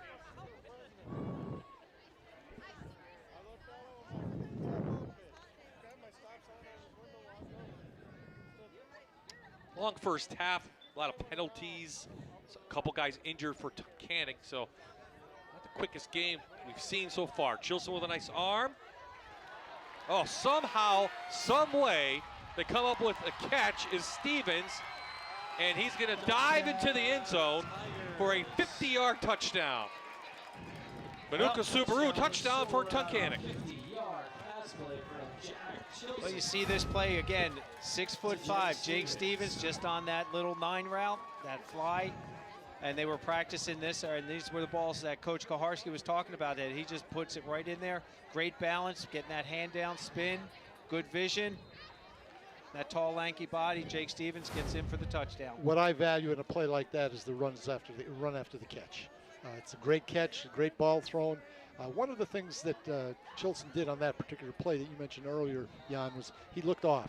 He looked to the left side of the field and threw the ball to a go route on the right side. Two plays, 54 yards. As Stevens gets his first no digital remix. His first touchdown of the season.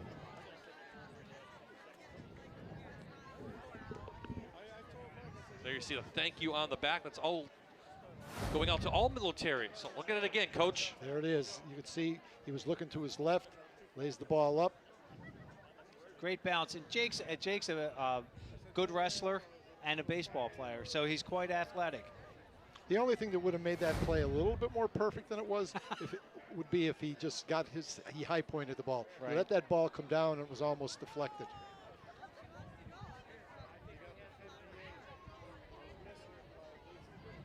Coach Maribel trying to pick up win number 2. Put a little win streak going on here for the Tigers. Of course, Tunkhannock, if you're just joining us, opened the game with a kind of a pooch onside kick. They recovered it and took that in for their first touchdown. And Redeemer trying to get that ball deep in the corner, just did not have great coverage, which allowed Tunkhannock out to the 50, and then one play later, touchdown. Dowd picks it up for Holy Redeemer and take it down quickly at the 25. Kickoff return.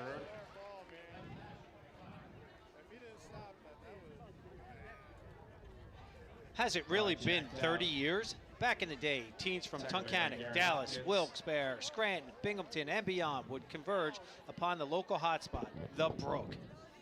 For one night only, Shadowbrook Resort will bring it all back, spinning the hits only we can remember. Tickets on sale at evenbright.com. Tickets are limited. Don't miss out. Take a ride down memory lane. We promise it will be a trip. So back out come the Royals, and Justice Schultz, officially, I have unofficially 5 carries for 44 yards, Coach. He was 1 for 4, got 9 yards through the air on that completion. Ryan Williams, 12 carries, 23 yards. Ryan Williams on the carry. And Williams again off the left side, no gain. Tackle made by James The Briscoe. Royals have not been able to really generate their run game. The defense of Tunkhannock is really shown to be very tough up inside, and they limit the gains to 2 and 3 yards. That's not going to be enough. And I know Coach Downing said he wanted to establish the run game. So his offensive line's going to have to really fire off the ball to establish that line of scrimmage again, to give that running game a chance to go. Maybe some more misdirection might be in order. Get Schultz out the outside a little bit, use that speed. They're not doing anything on the inside, so he's going to go through the air, has room, gets killed as he throws the ball. Justice Schultz passes incomplete. Schultz now remains on the grass here at Tunkhannock. On this play, he steps up, he had time. He's just got to step up into that pocket, and that time he flushed out and he ran right into the defender and really got hit hard. I didn't see who hit him, but I think it was Jamal Zacharias. yeah, number 81, 290 pounds. So they'll take care of him, look him over. So if you look, there's the hit coming up. He runs in, actually, Schultz runs out too. There was a nice hole if he could have stepped up inside that. Looks like the trainers are looking him over. He looks like he's okay. He still has to come out mandatory one play. Not good luck for the quarterbacks this year for No. Holy Redeemer. Face mask to face mask that time. It was Colin Conway, who's out for this. Do you know what the extent of his injury? Because I saw him down there. He was throwing the ball a little I think bit. it was a knee injury, but So would you expect Ryan Williams to go back under the you ball would expect, now? yeah. He's the one that played the last couple of weeks. Did have a touchdown interception while he was playing, so you expect him now to get the call, a quarterback, and maybe Peter Shea. I haven't seen a little out of him, number 13. He's back in. He'll dot the I, and Joe Calaviti will be the fullback. So Ryan Williams, the junior, takes over. Give it to Shea, almost lost the ball, a lot of flags coming in. Peter Shea on the carry. Tackle made by Zach Rogers and Alex Daly. There are flags on the play.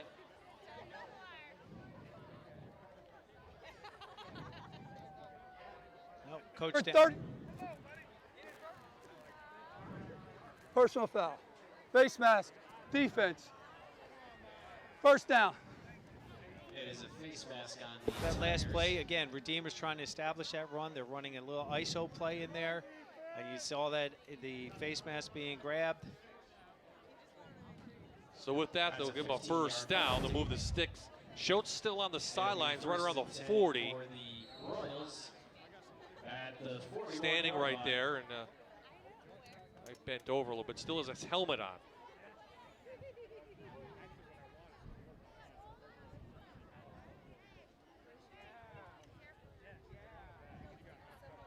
Williams keeps it. Throws it downfield, trying to hit Alex Hajkowski. That's a tough play to be successful with. A little bit of a sprint towards the bench. The short side of the field is on that hash. Not a lot of room to be off in terms of your accuracy. Plus, he just came into the game as the quarterback. He's going to his left. He's a right-hander. Not many things going in his favor. For Alex Hajkowski. That'll make it Schultz was right next to 2nd Coach at the Downing there. 41-yard line. Oh no, that's Dowd.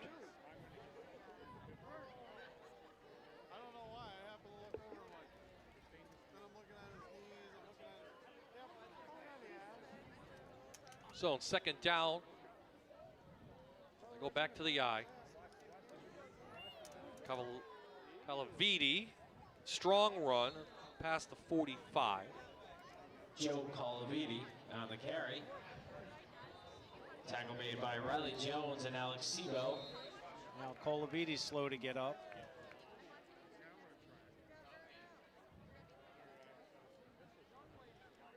You see he's got his hand wrapped already. Maybe got stepped on again.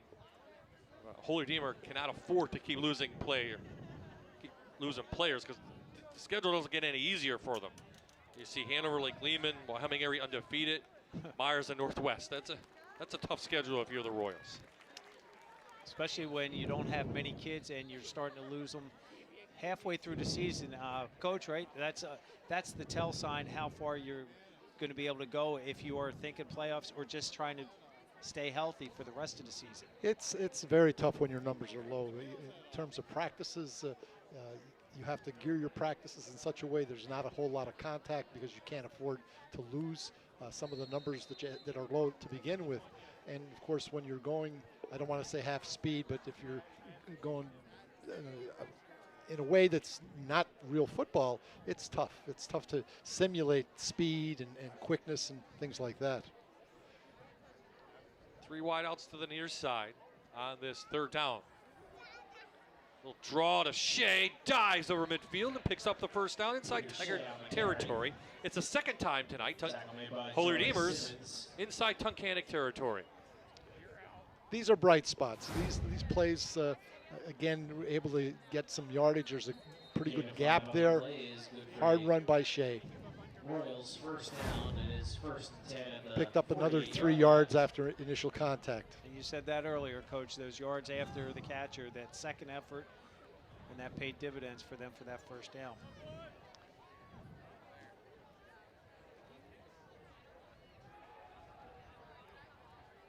That's where Tunkhannock has had an edge tonight because both their running backs that have been running quite often have not gone down on first hit for the most part. They've been able to spin and put a hand down on the ground and continue to pick up some yardage after first contact. And that play, Tunkhannock's defense, number 2, Jake Frisco, corner, did a nice job reading that and stuffing that run for a short gain.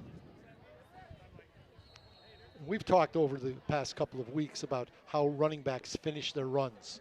It's important that they drop their center of gravity, get their hips down, and move forward, and always they be the hammer and the defenders the nail. You sound like Jim Brown. I'm going to deliver the hit. I'm not going to take it. Well, they better get this play off quickly, Holler-Deemer. They do. Williams, a couple more. Sebo on the tackle. Third down. By Alex Sebo. Coach and Bob, I got to give the Redeemer kids a lot of credit because they keep coming week in and week out. And talk about adversity where you don't have the numbers, you don't have maybe the size that you want. And these kids, they are out there because they love this game. Speaking with Josh Kotis the other day, he's asked him, is that a confident team? He goes, we're confident. We're going to turn this around, he said. So, why not? He's a senior. He's a leader. That's the way he should be talking. Especially with so many freshmen on their roster. Out of the 20-some-odd kids that they do have, quite a number of ninth graders.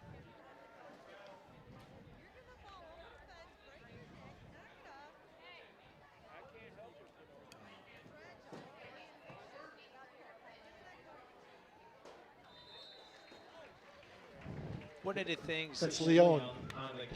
Coach, that I talked about with these the Tunkhannock kids the last 3 years is you have to build a foundation. And it's not, and Rome wasn't built in a day, and it does take time. You have to have that patience and the longevity to be able to do that. And Holy Redeemer, I believe, with Coach Downing and his staff, they'll be able to do that just like Tunkhannock is right now. They're going to be paying those dividends probably next year and the year after that because there's a lot of underclassmen on both sides of this, both sides of the line of scrimmage playing that tonight. But they'll have to replace their 5 seniors on the offensive defensive line, so that's not easy. One of the challenges that Hopkins with some speed. Brings it up. Garrett Hopkins punt return for 11 yards. Out of bounds by Dan Schuler. It'll be Tiger ball first. Steve's Title and Tag is your hometown expert when it comes to vehicle transfers, registrations, and is a full-service notary republic. You can find Steve's across from the library on Tioga Street. Steve's Title and Tag has been supporting Tunkhannock for generations. Call or stop in.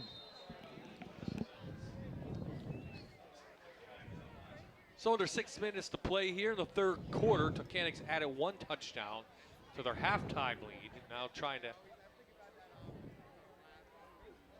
add another one on this series.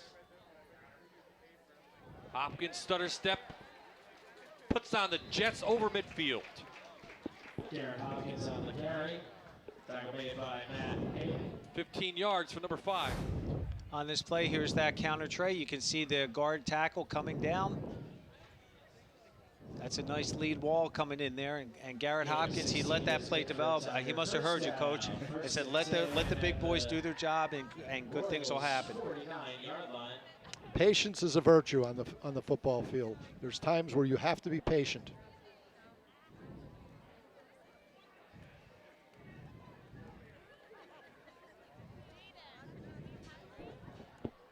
Tunkhannock's just going to let the play clock down. And I think they called timeout. Earl Harris. And Tunkhannock did call timeout. Timeout on the field. This is the first charge. Timeout of the half. It's 31-0 your score. Tunkhannock trying to pick up win number 2 on the season. Back to back for the first time in some years for them. Coach Downing back to the drawing board, just lost his freshman quarterback, still injured. He's standing over on the sidelines though. Still no word on if we'll see him again. Probably not at this point. Get your fast, free quote from your local State Farm office. Contact Melissa to prepare for the future and help protect against potential risks: auto, home, life, health, property, and all other business insurance. Our goal is to be Shavertown's and surrounding areas' first choice for insurance and financial needs by maintaining the highest quality of customer service you expect of State Farm. Yeah, and to go back to the point you were making about building confidence in a program like that, one of the real challenges for a coaching staff is to understand that young kids, 15, 16, want instant gratification, and sometimes they become somewhat negative because they can't do certain things at certain times, and they just want to be successful really quickly, and sometimes that's not going to happen. That's Riley Jones up for about 9. That's just that counter play with Riley lining up in the slot, and quarterback Chilson coming towards the bench, toward the right, and the line did a nice job with their little influence block and sealing. Tunkhannock's backs run hard. They're not very big for the most part, with the exception of the fullback. Looks like he's got his bulk to him, but the tailbacks, no.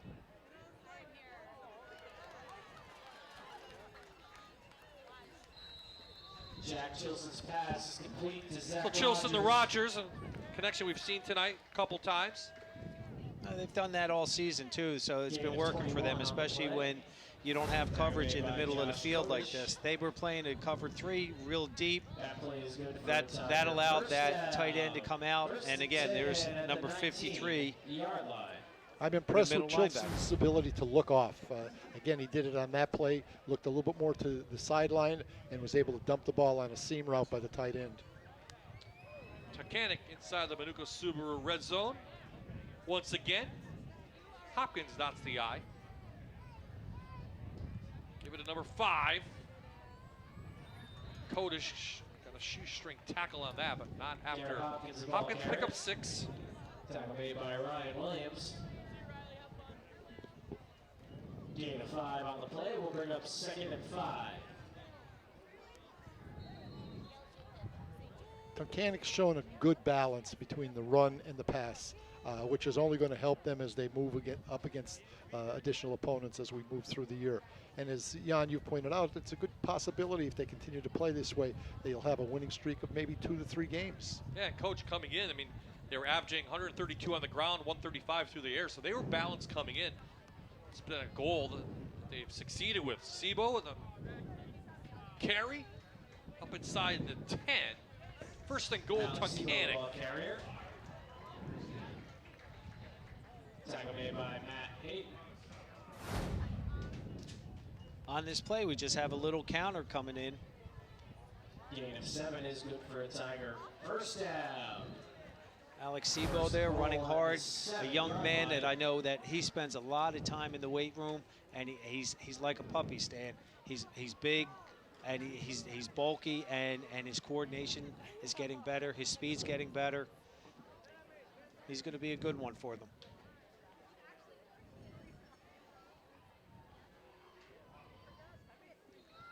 Here's Kodish again? Yes.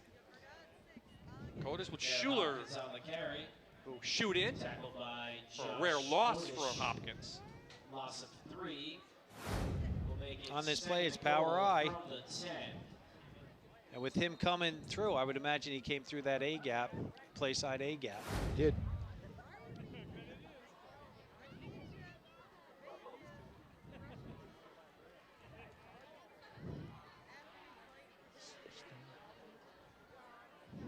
Is that Rogers? Yes. Yep, Rogers, the quarterback. He'll keep it. Trying to get a block, and the ball just gets over the end zone. It's a Manuka Subaru touchdown. We got a hold. But we have a penalty. Earl Harris going to make the call. This one coming back. Almost looked like a miscue, though, in the backfield, Stan. Right here, like he spun out, and I don't know if he was supposed to give or not. I don't know if the ball actually crossed the plane, but moot point. They're bringing it back. It's coming back. Second and goal from the 21-yard line. Second and goal from the 21.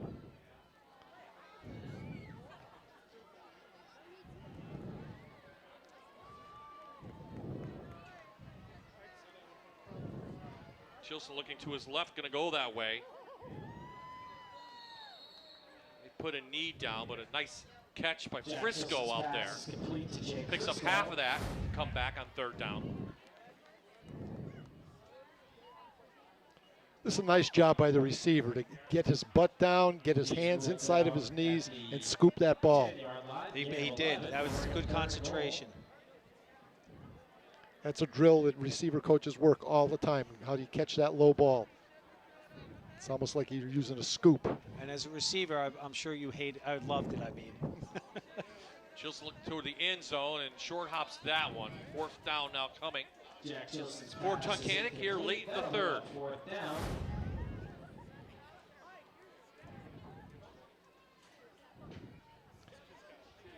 There you can see his technique. He's drifting off towards the sideline as opposed to getting those hips and shoulders around where he can sling that ball in there. Stan, with all the experience you've had at coaching quarterbacks, when you're a right-handed quarterback rolling to the right, do you have a tendency then to, like you're saying, drift? maybe to drift it and take it? Well, I know I can throw it to my right. Or As you're moving, as you start to get your hips around, your hips and shoulders have to get around if you're going to be able to throw the ball with some accuracy and some velocity. So it's another the field goal from Montrose, coach, and they extend the lead now 34-0. 1:42. We'll take a timeout here late in the third. Bob Ide, Stan Kaharski, and Jan Sicek in the Bartron supplied press box. Tunkhannock with a second field goal of the night. 1 point short of that clock rolling.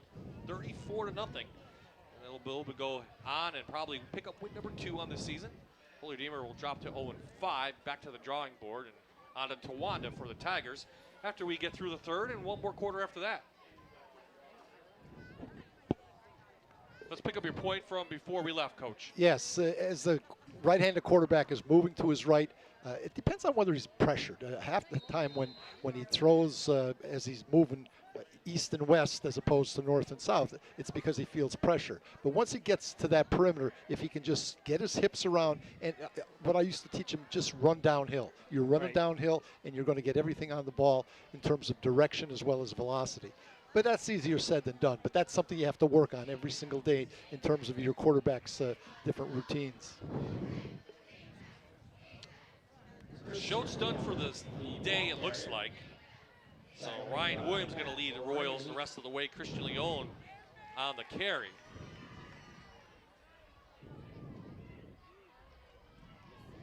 Game 2 will bring up 2nd and 8. Tunkhannock has kept their first team defense out there. I'm sure they want to try to preserve that shutout.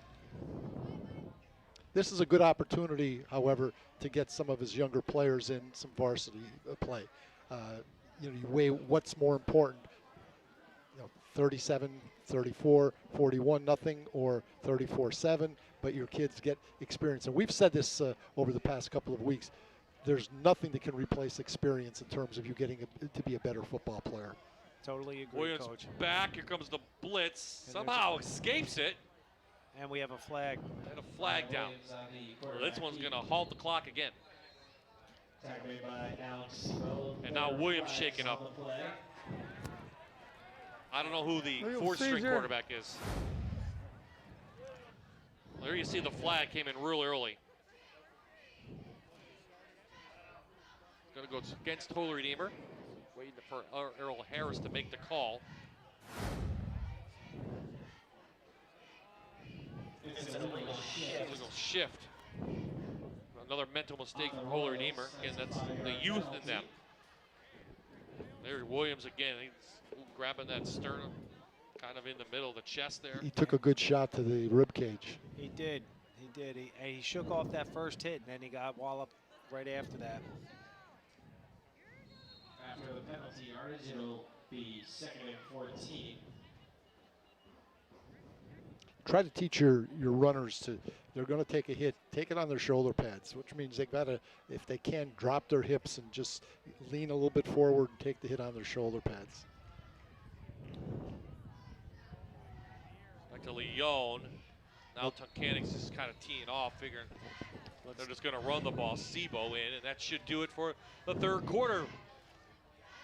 Tunkhannock feeling happy here in their hometown. They lead after 3. The score is 34-0.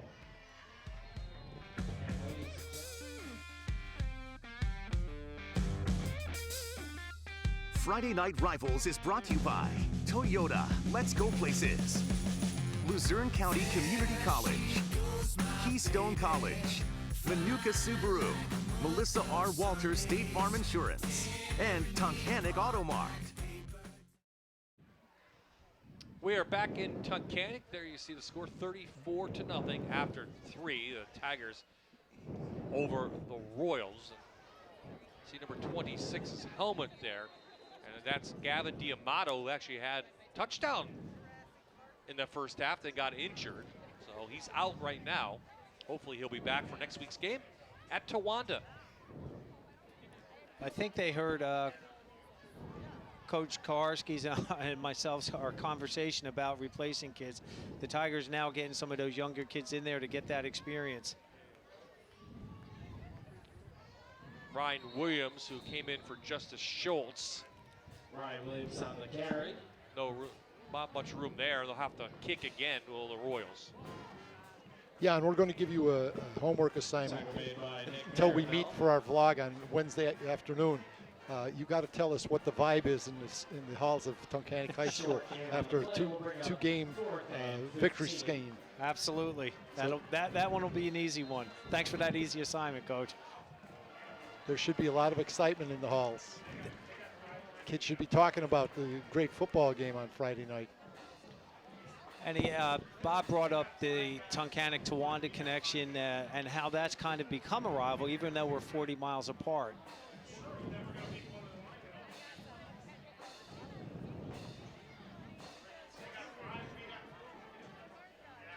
Low kick, and don't give much room for Hopkins to pick the ball up. Flag on the play, roughing the kicker. The punt is down, and there are flags on the play. Personal foul, roughing the kicker. So bring the Holy Redeemer offense back on. Good eyes, Coach. I hate seeing those yellow flags. Maybe we see it here. He laid out, but he also laid into him. I mean, that was number 44, Matt Ramey.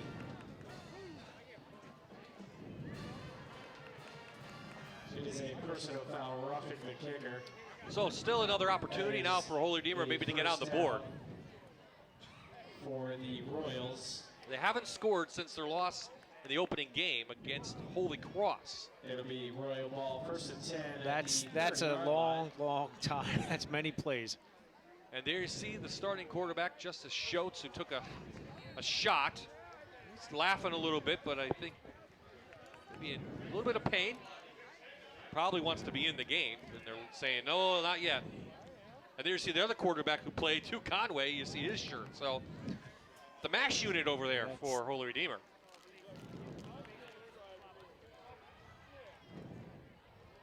Leo nowhere to go. Even with some backups in Tunkhannock, just able to make the move to into the backfield. Young kids that are getting in there now for the Tigers, you know, they want to show their coaches they can play. I'd like to see those Redeemer guys really, you know, hey, it doesn't matter who's across me. I just have to give it maximum effort. And the other thing is, Coach, there's not going to be a JV game, obviously, because there's no JV team for Holy Redeemer, you'd think. There's not enough kids. No. So this is the opportunity. This is their JV game. Correct. I know earlier this past week, I believe they went against Wyoming area.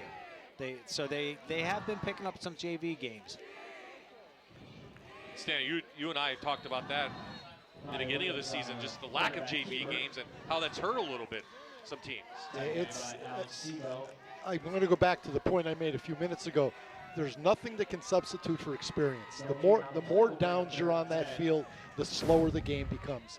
I know when I first started playing, I thought the game was going 100 miles an hour, and by the time I reached, my the zenith of my career, everything had slowed down, and you could just perform because you know what you're supposed to do in real time.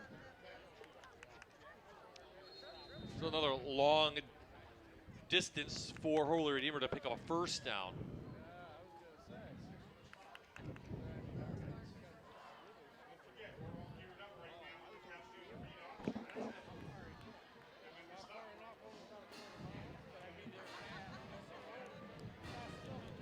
Oh. That's a tough play. Went over Williams' head as he saw it. He'll recover it inside the 15, and here comes the punt team again for Holy Redeemer. In pregame, I was watching Redeemer warm up, and Christian Leon was in the backfield, and one of the coaches was kind of walking him through the landing marks that he was supposed to make on that read option.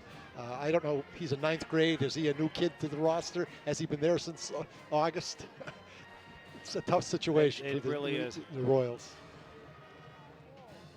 But again, they're not quitting, and that's important.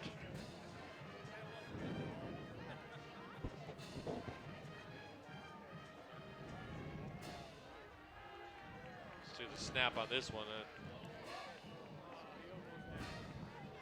No flags on that punt. And Tunkhannock will have it at the Royals 35. More football on the way. Fox College football continues tomorrow as TCU takes on Texas. TCU won the last 4 meetings and will try to make it 5 in a row. Big Ten football returns in prime time with the Wisconsin Badgers battling the Iowa Hawkeyes. Saturday, college football is back on Fox 56.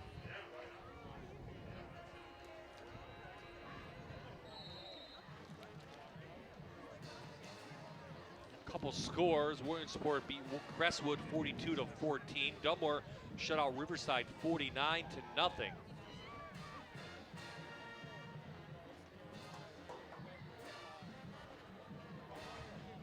Looks like Rogers hands off to Troy Simmons, a junior, number 22, gets a carry.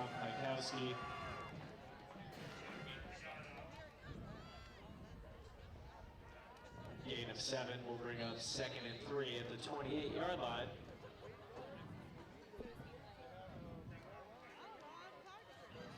Coach Gaharski mentioned our vlog.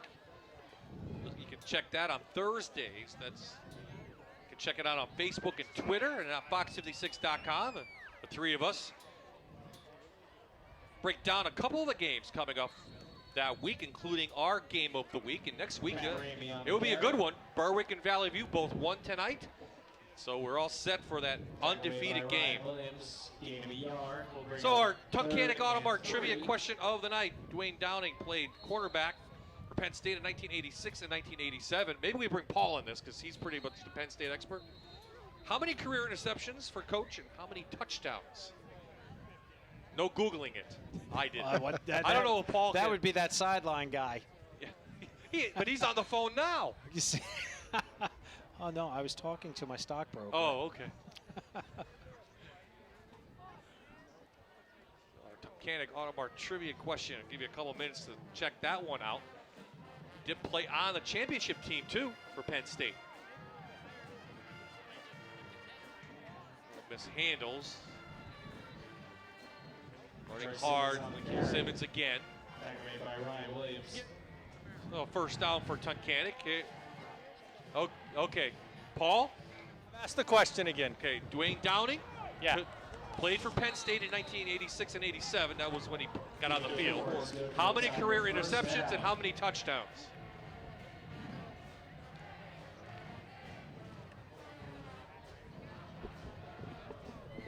Are you there? Well, there's a reason why the Wi-Fi's down in Tunkhannock.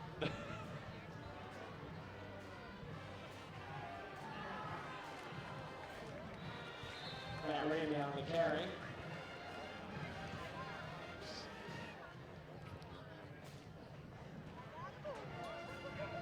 The big guy get that ball? I missed that? That was Matt Ramey. Was that me? Oh, 44. Matt Ramey, okay. Look at a little lineman in there. Number 44 got it.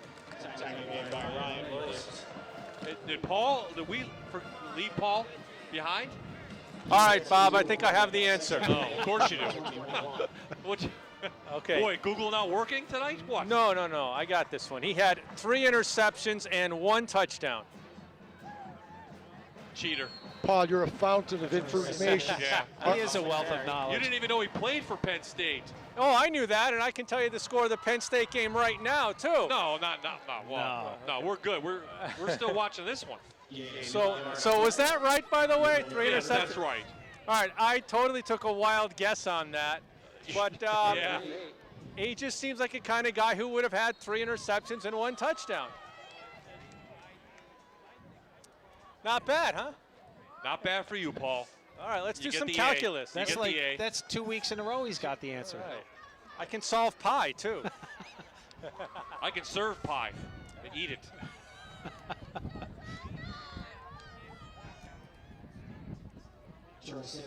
Simmons again, couple yards.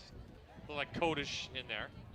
So we're in there 5 minutes to play. Again, week number 5, and that means we start talking playoffs again. We looked at the 4A standings.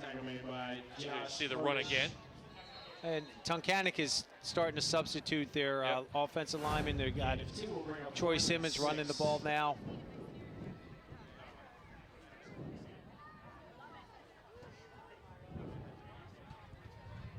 So week number 6. Next week already. It's Troy again, almost lost it there. Troy Simmons on the carry. Ryan Williams on that stop. Tackle made by Jack Dowd and Ryan Williams. Not enough yardage for the first down. That's a turnover on downs. So on downs, Holy Redeemer will take over. 4:10 remaining in the game. At the 17-yard line. Holy Redeemer's players are a little gassed at this point. They had quite a number of their players going both ways. I think it was something like 8 of them, whereas the Tigers had 6 that were going both ways. Let's give you up to date now on the district standings going into tonight's games. Lackawanna Trail won. Eau Forge, I didn't get a score on them yet, but they'll meet a couple weeks from now. We'll have that right here on my TV just down the road. So you would think they're the favorites to be in the championship game in that first week of playoffs. I think if Paul Griffey saw that, I think he would agree. Ryan Williams' pass is incomplete. Eau Forge will play Dunmore next week, by the way. Jack Dowd. So that should be an interesting matchup. It's the Lackawanna Football Conference Division 3. Coach, 2A Riverside, they lost a tough one tonight to Dunmore. So Dunmore will probably move up ahead of Susquehanna. So you figure if the 4 teams are in there, right there. It's a matter of who's going to host the game, I would think, in week number 2. And after tonight, you would think You may be back in Dunmore. Dunmore again against Riverside. They blew out tonight, 49-0. I'm going to be interested in seeing those stats in terms of how Dunmore held Riverside's high, potent offense in place. So second down on the field. Ryan Williams still the quarterback for the Royals. Throws it up and almost picked off by Tunkhannock player. Number 11, Riley Jones. Yeah, Jones again called his name a lot tonight. Ryan Williams' pass is incomplete. Okay, so we're going to go down the list. 3A, very competitive, just like 4A. We'll see Wyoming area at the end of the year. We'll see Lakeland take on Nanticoke. Western Way with a big win tonight over Nanticoke. So, and Prep plays tomorrow against West. Coach Randy Wolf has done a really, really good job of getting Western Wayne to a point where they're not competitive, but they're really a very good football team. You got to tip your hat to him. I'll tell you, Coach, we've had to play against them the last few years. They're a very physical and very big team. And Lakeland, I think, of a bit of a surprise. I mean, they were young last year. They actually found something. They found something up there, Coach, haven't they? Yeah, they've been very successful. C.J. Dupree is the quarterback, and Thomas Pigeon, if you read the papers this week, he's gotten into the record books in terms of his career receptions. So they've thrown the ball kind of sparingly, at least initially. The last couple of games a little bit more, and Antonio Spataro has been a good runner for them. Like to see their stats. I guess they're pretty balanced then. Between A little bit more and run. Last week they threw the ball a little bit more, and again, but before that it was heavy run oriented.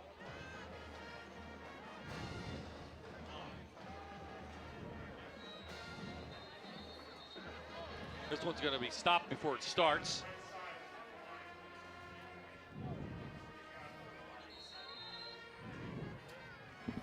Timeout. That is a timeout for Holy Redeemer. That is our first charge timeout of the second half. So timeout on the field, 3:49 left. And we'll take a quick timeout ourselves. When we come back, we'll wrap up the game here in Tunkhannock. We are back in Tunkhannock after the timeout. Holy Redeemer went to punt, and it was blocked. It'll be Tiger ball. Blocked right into the defender's midsection. At the 7-yard line. So Tunkhannock will get the ball inside the Minooka Subaru red zone. Ball right at the 7-yard line. So an opportunity now for maybe the younger Tigers to score tonight. Of course, those young guys, again, they want to show the coaches they can play. And then, you know, sometimes this game is a game of attrition, and you got to have that next man up mentality. So get them the reps and let them see what they can do. Wow, 58. Tyler Peterson on the carry. Tyler Peterson on the carry. See, I think my eyes didn't deceive me before. Well, Tyler Peterson is the only senior offensive lineman, so I guess when you put the younger kids in, you'll put him in a running back position. Maybe trying to get him a score. Probably. A 280-pound running back.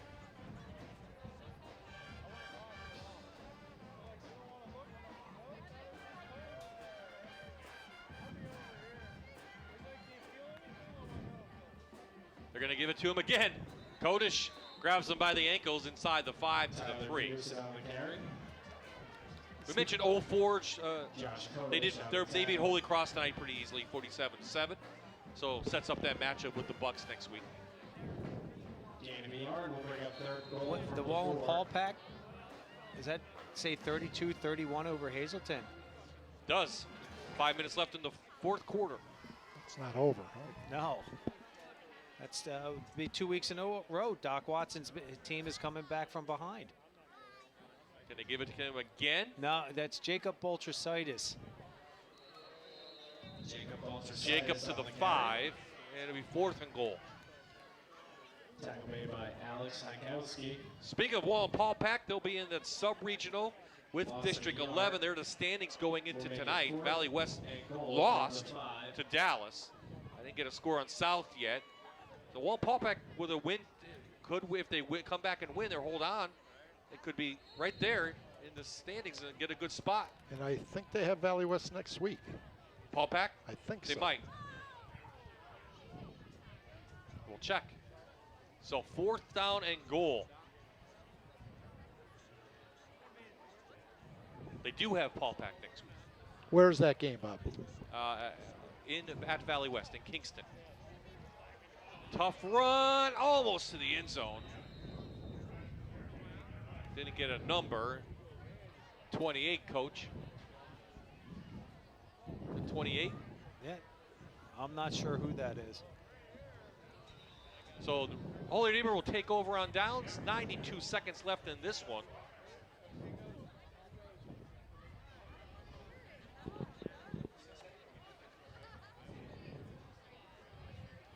And the big schools, Williamsport beat Crestwood, Hazleton. We talked about that. Delaware Valley losing. So things tightening up in the 6A. At the 2. No clear-cut favorite. I mean, Williamsport, Hazleton. I said we should do that game. What was it last week? 64-63. You got. I think Stan and Bob, if you guys had done that game after the, was it the Shikellamy game you guys did, where it was a high-scoring game? You guys were exhausted at the video blog. And Coach Brennan, I know I know, just like any coach, would be very disappointed to be 1-3, but the way he's got to overcome some things that most of us other coaches don't have to, and that's like with the Hispanic population that he has maybe, that's tough to maybe sell those kids, especially if you can't speak their language. So Mike's doing a good job, and he's got to keep his head up and keep those kids going. But he has good numbers. He does. He has great numbers. So the students are coming out to play. You just got to get them experience, as Coach mentioned. And with like Tunkhannock, now they're going to have a 2-game win streak. It's going to be infectious, and these young kids that are here are going to keep buying into the program. And as I mentioned earlier, oh boy, they got some points on the board. The defense gets into the act. The defense gets a safety. Safety on the play by the Tigers. That's Troy Simmons' brother, Ryan Simmons? Yep, number 42. A lot of brothers on this team. 36. Siblings. Holy Redeemer 0.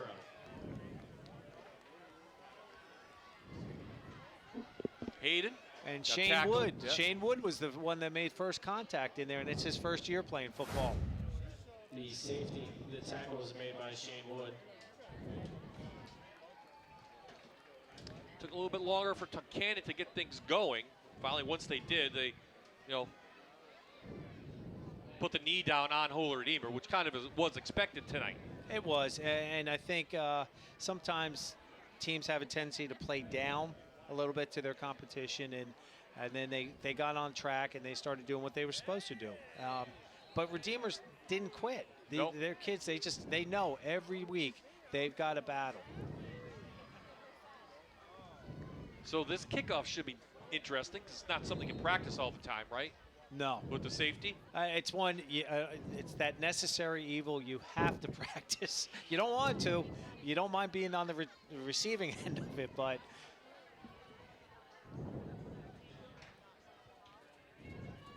Tee it up from the 20.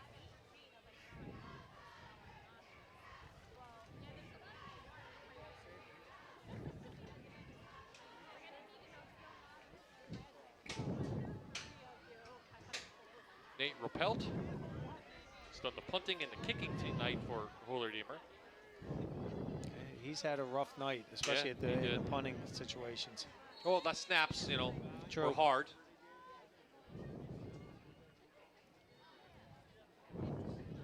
Taken by an up man, like number 80, I'm going to say. Shane Wood. Yep. Sophomore. He's the one that just caused that safety. Yeah. By Shane Wood. Tackle made by Alex Hykowski.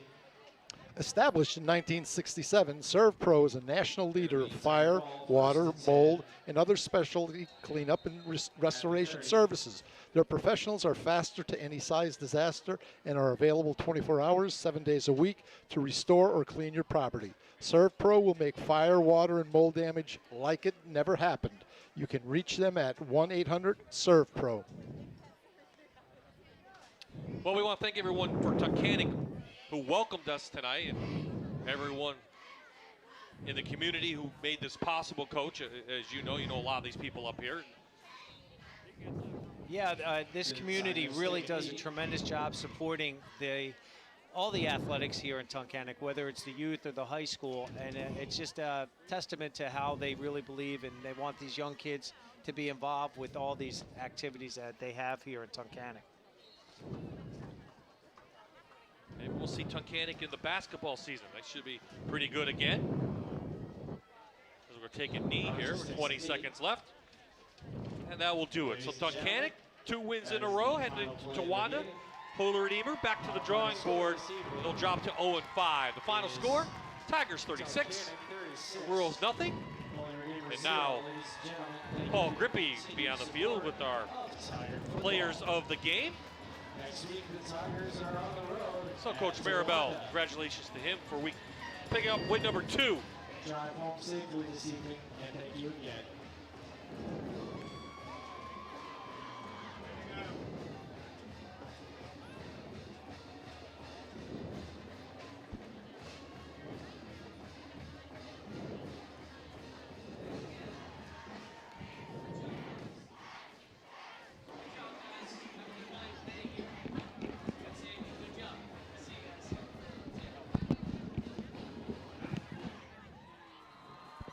that, right? Yeah, we're waiting for Paul. So Paul going to grab a couple players, hopefully, get those guys in and out. Rain on the way here, and Paul is down on the field with Garrett Hopkins. Yep, Bob, a State Farm player of the game, Garrett Hopkins. Okay, you took over the running duties. Gavin went down. So how was that an adjustment for you? What mentality do you have to get in to take the load like that? Well, usually I'm at receiver. You know, they hit me with bubbles, hit me with screens. But, you know, I played a lot of running back last year. Played a lot. You know, they're mixing me in and out this year. And, you know, when one of my brothers goes down, we got to step in there. I'm a captain. I got to take that role. And I think we did that pretty good. Well, the running game did very well tonight. And how do you compare the way it executed tonight compared to some of the other games earlier in this season? How did the line perform and how did it come together? The line doubled what they did in other weeks. You know, like compared to other weeks, our line is, you know, skyrocketed. We are just pushing. You know, we are grinding every week. We want to win. You know, our line is we just stepped up tonight. All right, thank you very much. Congratulations, Garrett Hopkins, a State Farm player of the game. I'm also joined by Tunkhannock's Jack Chilson, another State Farm player of the game. What was the focus of this game going into this week against this Holy Redeemer team, and then how did you execute well tonight? I think going into it, we were just focused, you know, come right off the bat, score on them, you know, and then just keep putting it on them, to them. Keep the score at 0. We did that, and we executed our game plan. We had it all set out. We executed very well, and I'm happy with the outcome. And now it's 2 wins in a row for you guys, and a mercy rule, too. It's been 3 years since you guys had a 2-game winning streak.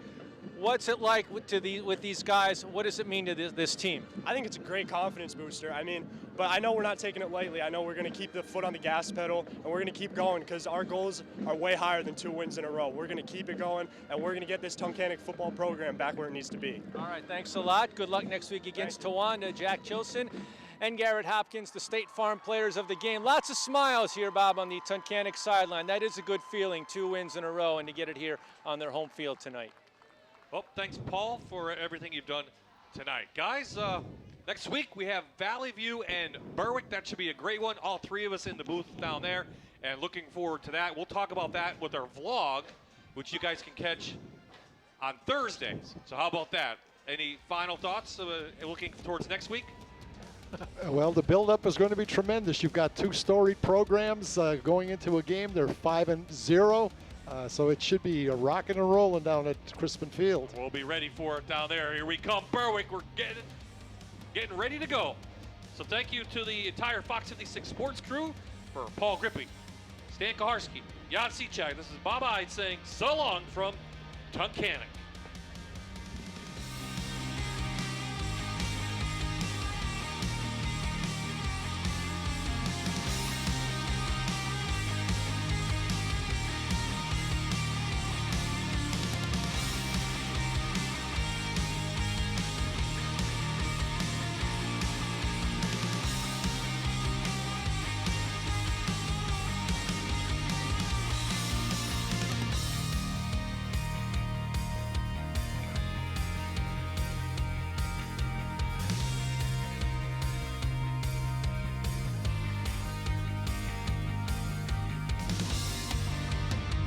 This is Friday Night Rivals on MyTV WQMY.